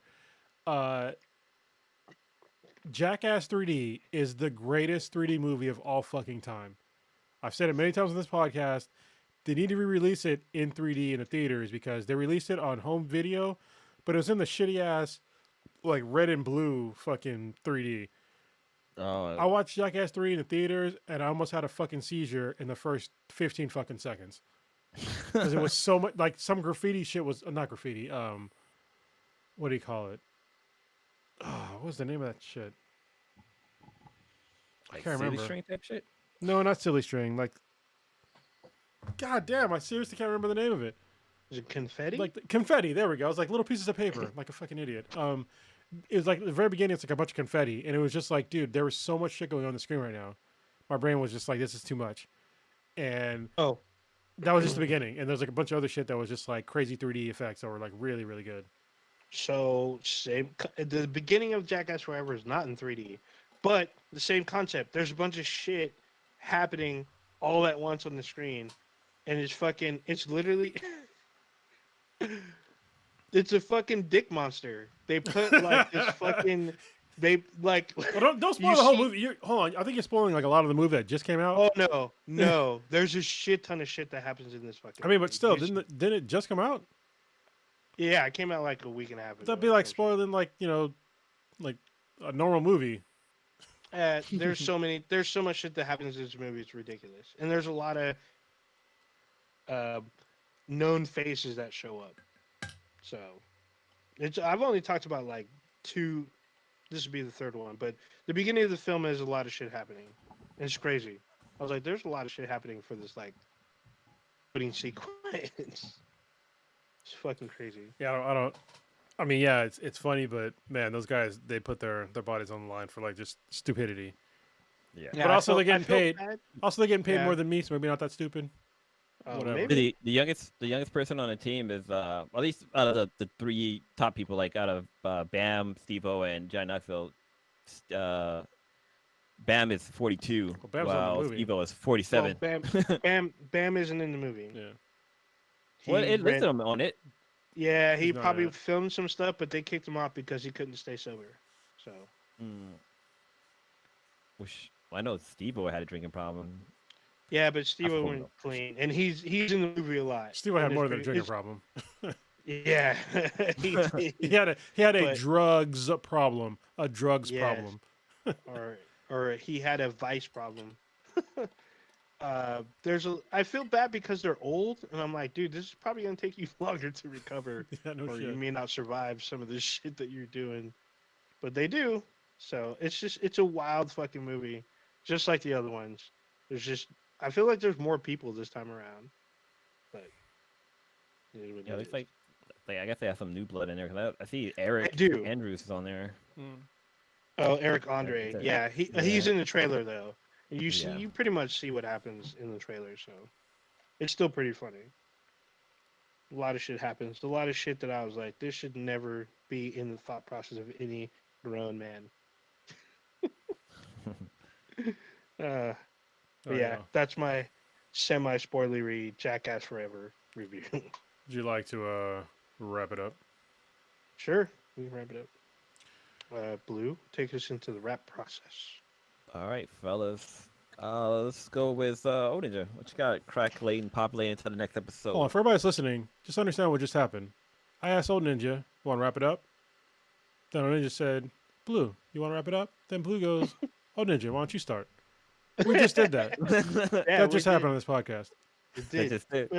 Wait, hold on. That's probably not the first time it's happened, though. It's probably just the first time you called it out. Yeah. It's funny. There's 3 of us on here, and he was the last one to talk, so that's why I just went with him. Okay. Let's go ahead.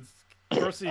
So apparently this weekend is some fake-ass holiday about some Saint Valentine dude, whatever. You're supposed to get chocolates or whatever. Oh, shit, that is this weekend, huh? Yeah. On Monday. It's on Monday, I guess. But it's not like y'all gonna take Monday off. Y'all gotta work on Monday. Don't get it twisted. I might take Monday off. I don't know. I mean, not for that, but just because I don't want to fucking work. Yeah, no. Actually, I'm gonna probably be in the city on Friday because I'm helping a friend. He's having some surgery and he's probably gonna need a ride. So we plan this out. But, I was gonna do the surgery. No, I'm not getting. He's getting surgery, so I'm kind of on call in case he needs a ride back to the valley. So I'm gonna be helping him out. Old Ninja is now known as like you're like a mob doctor. Gotta keep that thing on your night job, mob doctor. Is that the name of the podcast now? Yes, it is. Damn. I'll be playing a lot of Rainbow Six Extraction, games got me kind of sucked in.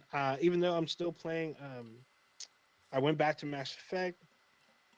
Um, I'm gonna be picking up was it Horizon Forbidden West on Tuesday? So I'm gonna be immersed in that when that comes out. I'm still on the fence about Dying Light 2, even though Prodigy's raving about it. I guess he's like barely scratched the surface on it, but he's really liking it. I'm gonna wait because apparently there's been some okay reviews. Like I've seen like it's getting 6 and 7s here and there, and I guess there's some stuff that they need to fix. There's supposed to be a patch I think coming really soon. Yeah, Prodigy said it was fixed for him because I know that, and I that's consensus for right now. But apparently, like the review copies of the game were very buggy. Yeah, so I'm gonna wait. I'm gonna wait and give it a little bit of time. I'm more excited for Horizon Forbidden West. I know I'm gonna be balls deep in that game when it drops. I'm gonna be playing that on the PS4. You're playing it. I'm just want to be clear for everybody else that wants to know. Yes, I will be playing on the PS4, but apparently PS4 one runs and it won't be. Hopefully, I'm praying it doesn't become like a Cyberpunk situation where it runs great on PS5 and then PS4 it's like fucking Atari 2600 shit. I mean, it's made by a Sony studio, so yeah, I get it, but I'm just hoping there's no like loss between one or the other versions. But I highly doubt it. I'm pretty sure it's going to be fine. That's why I'm really excited. I can't wait to play in that world again and see what the West Coast is like in like what 1,000 years into the future or some shit or whatever. Side. You already know this one, and you've been around for a while, so. Yeah, but I'm not in the future. I'm from the past, like back when Cleopatra was around and shit. Not like when robots and shit are all over the continental U.S. We're getting there. What else was I missing? Yeah, that's kind of about it. I actually get a day off this weekend, so I'm gonna use that to my full advantage. But I'm kind of on call doing my mob boss stuff, so. Mob doctor. That's what I said. You said mob boss. Yeah, exactly. That too? Okay. Mob boss doctor. Oh well, Carrie-Anne Moss is playing a character in Horizon Zero. Yes. Horizon Forbidden West. I love it. I'm all for it. Yeah. All right, Kronos, what you got going on this week? Things are still getting done with Rescue Residents, the nonprofit that Papa Bear started, and the interim CFO for. That's fucking weird to say. I'm a CFO for our company, but whatever.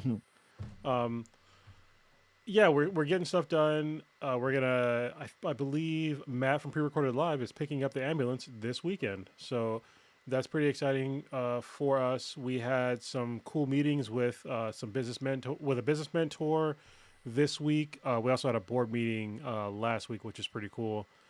And we're moving forward. We have a bunch of stuff we have to do, and I'm looking forward to getting some of that done tomorrow and Friday. And I'm also preparing to hopefully move sometime soon. So I'm going to meet with a realtor next week. Me and K-Mac, we're going to do another purge of the house. We're going to get rid of a whole bunch of stuff. I'm literally renting a dumpster and just starting to just toss stuff. So it's going to be really weird because when we plan on moving to SoCal, we're going to move into a much larger place. This is the smallest house I've ever lived in, is the house we're in now. It's super small. Really? Yeah, by far. Okay. The house that I had, even though the house in Union City was bigger than this house, by like a lot. Is that the 2-story one? No, the one in Union City, the first time you met me. I know. Yeah. I know. Yeah. That was like the party house. Yeah. That's because you had a tree of life. In the back too. Yeah, I had an avocado and an apple tree. It was great. Yeah. But yeah, so we're gonna go from like this tiny house. We're gonna purge a bunch of stuff. We've purged like 3 times since we lived here, but we still have a garage full of crap we're not using. So we're gonna throw all that away, a bunch of other crap away, and then move into a much larger place, which is gonna be half empty when we move in. So that's gonna be weird. But I'm looking forward to the move. I'm gonna miss living here, but I think it's time for me and K-Mac to get kind of a fresh start somewhere new, but also near Prodigy and my brother. And yeah, I think both me and K-Mac, we've kind of lost some connections with like family up here. Obviously, I consider you guys family as well, but yeah, like our like blood family. I mean, my mom passed, my dad's gone, and there's some other stuff too that's going on. But I think it's just time for us to go and, live down there. So, yeah. So wait, real quick, you said that you moving. Are you moving to a partially furnished home, or No, we're gonna move half empty? Well, when we move into whatever place we're gonna move into, it's probably gonna be at least double the size of this place. Yeah. So we only have so much stuff. It's not gonna. We don't have. If we move into a place that's double the size of this place, we don't have a lot of stuff to put in that new place. Yeah, no. So it's gonna be half the empty.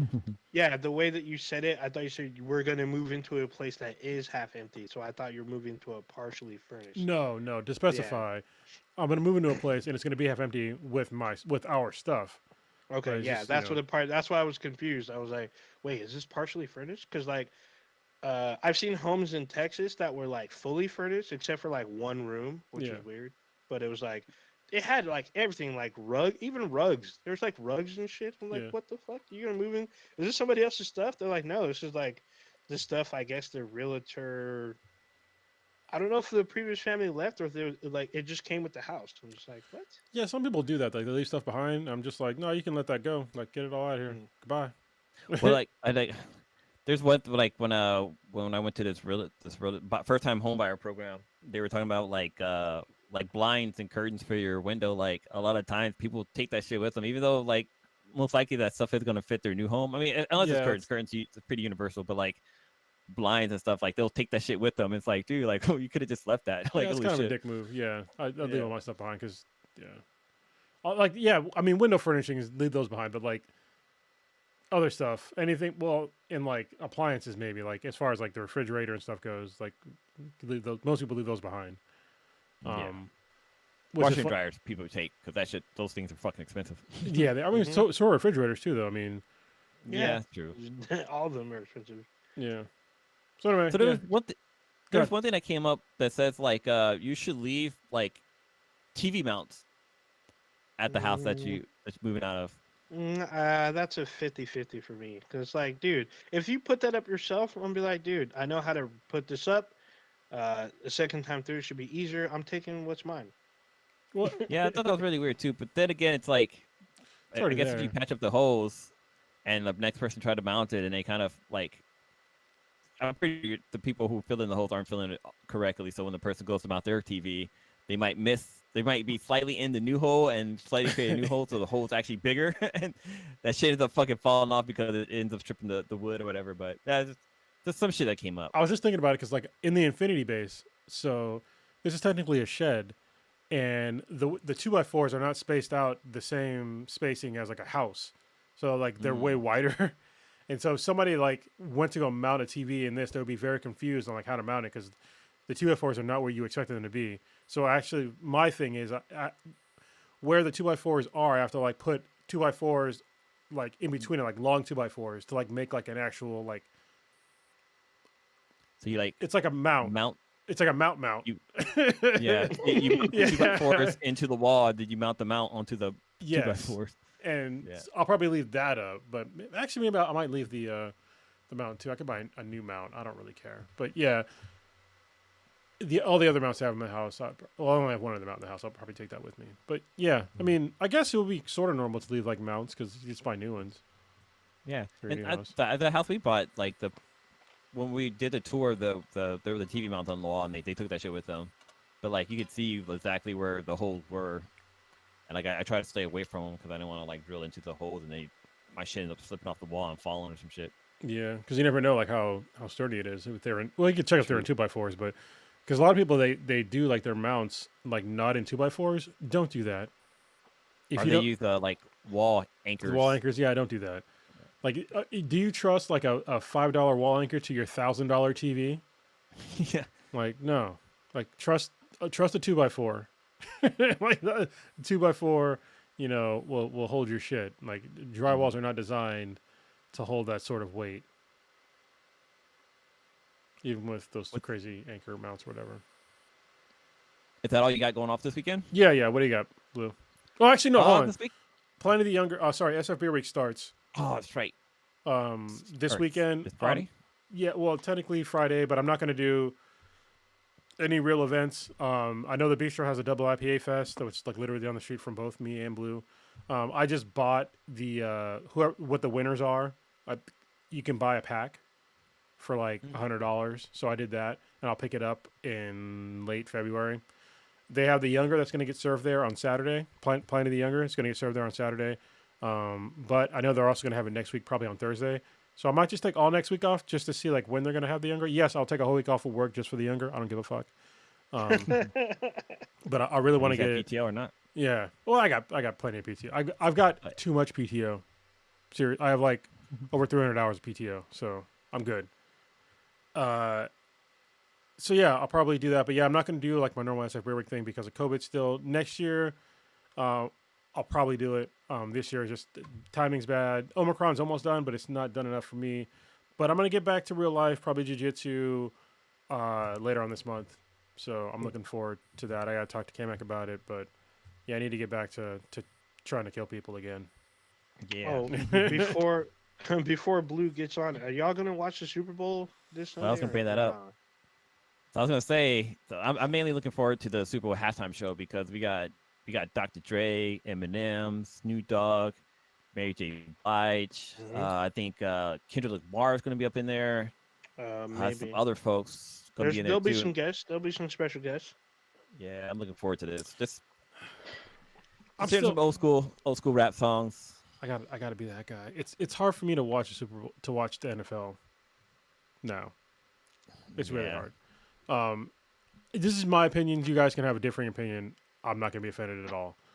But like the way they treated, Colin Kaepernick was fucked up. The fact that they have proven to basically sweep shit on the rug.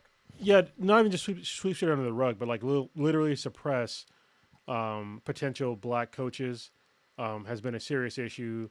There's been issues with like black quarterbacks traditionally in the NFL, and them covering up CTE and shit like that have been a serious issue. And this organization is just doing the bare minimum to really address any of these issues. I think it's fucked up. And people are just like, oh, well, they get paid millions of dollars. Yeah, they're getting paid millions of dollars, but they're still an employee. They're still an employee. So this is no longer an excuse for like people that say that anymore. Like, they're still people. They're putting their lives on the line for this shit, and they're getting fucked up. And the NFL has like a history of racist bullshit. And I don't know how much I want to support an organization like that anymore. So, yeah. Yeah, that's true. But feel free to watch it if you guys want to. I might watch a little bit of it. But yeah, after that shit, it's been hard for me to watch. And I'm not the only one. So. Oh, of course not. But I'm going to be watching it. Yeah, feel free. I mean, for all the negative shit that they had. Especially, I mean, no one really, I know they did back in the day, just little tangent. Warren Moon, when he was quarterbacking, he got a lot of shit, and a lot of it wasn't public. Yep. He just took it in stride.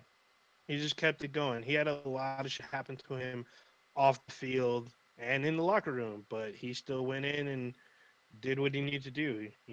His team, the coaches trusted him. He actually put up decent numbers. I don't think he won a Super Bowl, but he got close, or close as he could be. So, but then again, I mean, Warren Moon, he was a quarterback for the Oilers. Yeah, I don't follow sports. He's the Oilers, right? Yeah. I think it was the Houston Oilers. But the NFL, they only try when they get called out. So, I guess they do give a lot of young men from the inner city the opportunity to get millions, but I feel like they need to. I mean, usually to get mentors that are like superstars, but I still feel like they need to. I don't know if they do. They probably do. Maybe the guys just don't listen, but they need some kind of like financial coaching to not like bring the hood to the NFL, because they're working for an organization and they need to, be representative of their self and their team instead of like buying a bunch of guns and doing a bunch of dumb shit. So, but yeah, I'm still going to watch. I mean, all the NFL can do is get better. I don't think they can get any worse. So here's hoping for the best, but expecting the worst. Yeah, they're just about that money. They don't care too much about their players as long as they're making them money. Okay, Blue. It all comes down to. What do you finally got? I will not cut you off again. I'm sorry. Also, we have Valentine's Day coming up, so the Sweetness and I are gonna go. We're gonna venture out into the pandemic and hopefully have a nice dinner together. We got a babysitter lined up, so it's gonna be a nice little date night, just the two of us. But we might change it up and actually bring our son with them, with us. Um, but speaking of that little guy, he's just moving and grooving. Like, this kid does not want to stay still.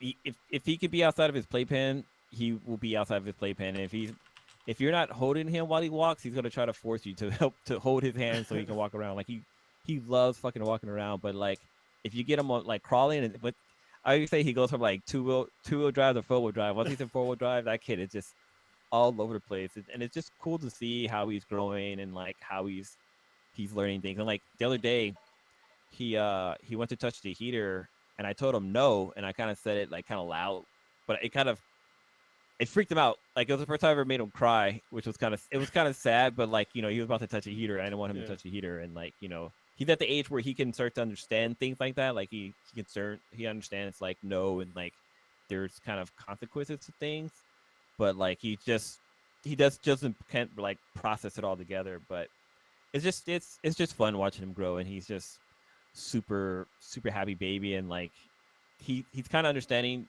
the difference between dada and mama, and because he'll call for me, and like once he sees me, he'll say dada, and I'm like, oh shit, that's fucking dope. Or like, if he wants me, like if I come into the room, he'll say like dada, and like oh shit, this kid knows who I am.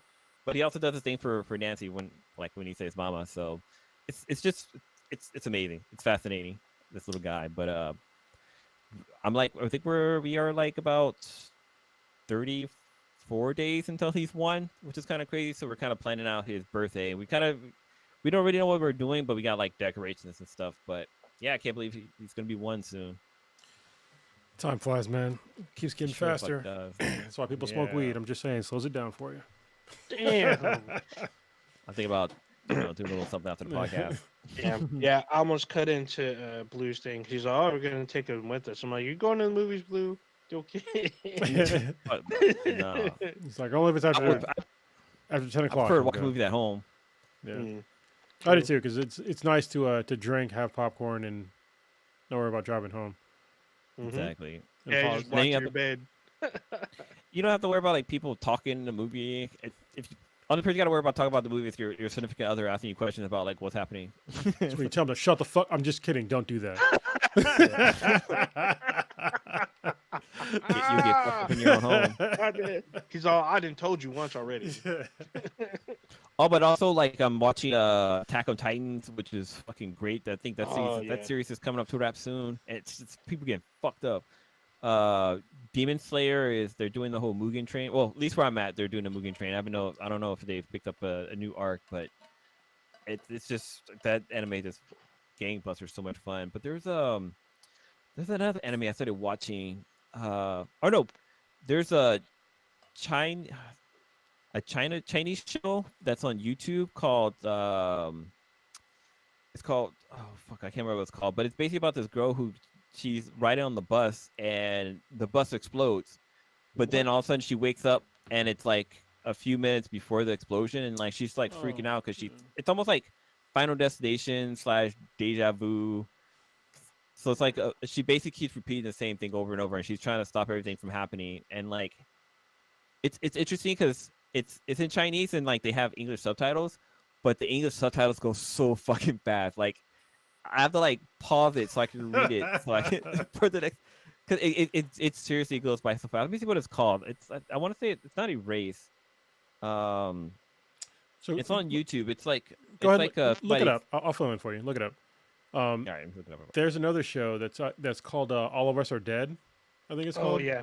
So that's basically if you liked High School of the Dead, it's sort of like that. I just watched part of the first episode. I'm still trying to get into it. It's starting a little bit slow, but there's already like the semi-origins of like zombieism, and it's just like it's kind of crazy how it starts like with high school students and like a teacher, and shit gets fucked up really, really quickly. Blue, you found it? Oh, no, I'm still looking for it. Okay. Well, yeah, it's cool to see like Korean shows on the come up, because Korea makes a bunch of really good shows, entertainment in general.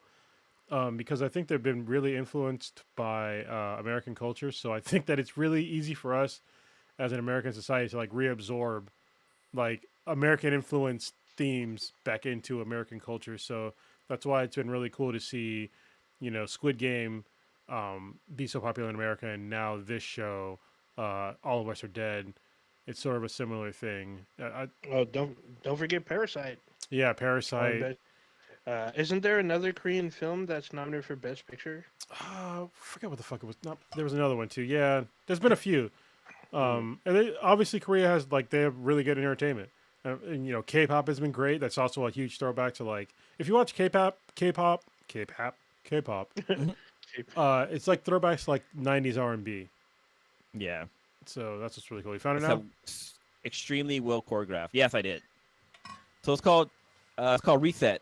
It's called Reset. It's posted up on the YouTube channel. It's called Yo English channel. So it's kind of fan dubbed. Yo. But yeah, it's the show's pretty crazy. It's every episode's about 45 minutes long, so it is a bit on the longer side with no commercial breaks or whatever. But it's definitely very entertaining so far, and it's like one of those dramas, it's like a TV drama thing that's going on. But the girl and this guy, they're trying to figure out what's going on. They're trying to save all these people's lives, and every time she tries to save somebody, they end up dying another way. So it's kind of it's almost like how in What If, how Homegirl's death is a constant, she has to die. So it's almost like that, where even though they try to save these people, they end up dying a different way, but still kind of in that same facility, which is kind of crazy. It's like Edge of Tomorrow. Oh, which apparently they want. I guess Warner Brothers is shopping around an idea to make a TV series.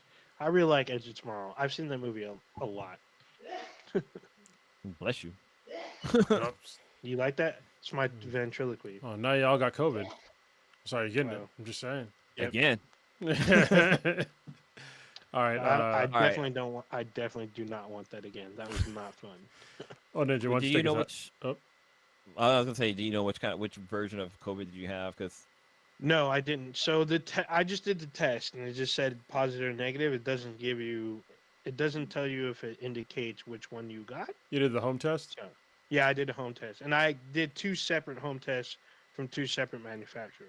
So, yeah. Well, no, no, I tested 3 times. So 2 were, because each home test gives you two tests. Yeah. I did both tests from one manufacturer, and I did a 3rd test 5 days later or 6 days later, and then it's from a different manufacturer, and then. So, yeah. Yeah, we actually had a close call last week. Somebody had tested positive at my son's daycare. Same with Riley. Somebody tested positive on I think Sunday, and they were in school on Friday, and so we had to get her tested, and she came up negative. So yeah, dude, trying to test a baby it's hard because they don't understand what's going on. You're sticking something up their nose and it's not comfortable, and they're like, "Stop it! I don't want this." Mm-hmm. The stuff you do with the little kid, it's kind of sad, especially when it comes to sucking out boogers out of the nose. Yeah. All right. With that being said, Ninja, take us out of here. What the fuck? Oh shit! All right. Well, you just experienced the Black and the Black Times Infinity, the dankest podcast on the internet. Check us out anywhere and everywhere with BThanBTI. That's BTHANBTI. You can email us at BThanBTI@gmail.com. We have a Discord. Email us if you want to join, and then check us out on Amazon. We have an app to let you know when you go live, and you can actually watch us on there, and then check out our official website, binheadproductions.com/BThanBTI. Infinity. And then if you're listening to whatever, however you found us, Apple, iHeartRadio, what's the other one? Spotify or whatever. We have we go live. Yeah, Facebook. We go live on YouTube every Wednesday, 8:30 Pacific. 8:30-ish. Yeah, that's why. Yeah, 8:30-ish. CP 8:30 CP time. There you go. And we hope you like the new audio, because there you go. I actually went back because Blue said that it sounded 100% better, and I went back and listened to the the last episode, and that was episode before that, and I was like, holy shit, yeah, it sounds a lot better. So hopefully you can all appreciate it. Gone. So yeah, the echo's gone. Audio quality's just went way up. I wish the rest of you guys had this similar microphone because it works. It's a USB plug-in. You don't have to get the SMB7. This one's I think it's the MV7. This is the podcast mic. It's cheaper, but it's not $400, but it's not cheap. But it works good. So there you go. All right.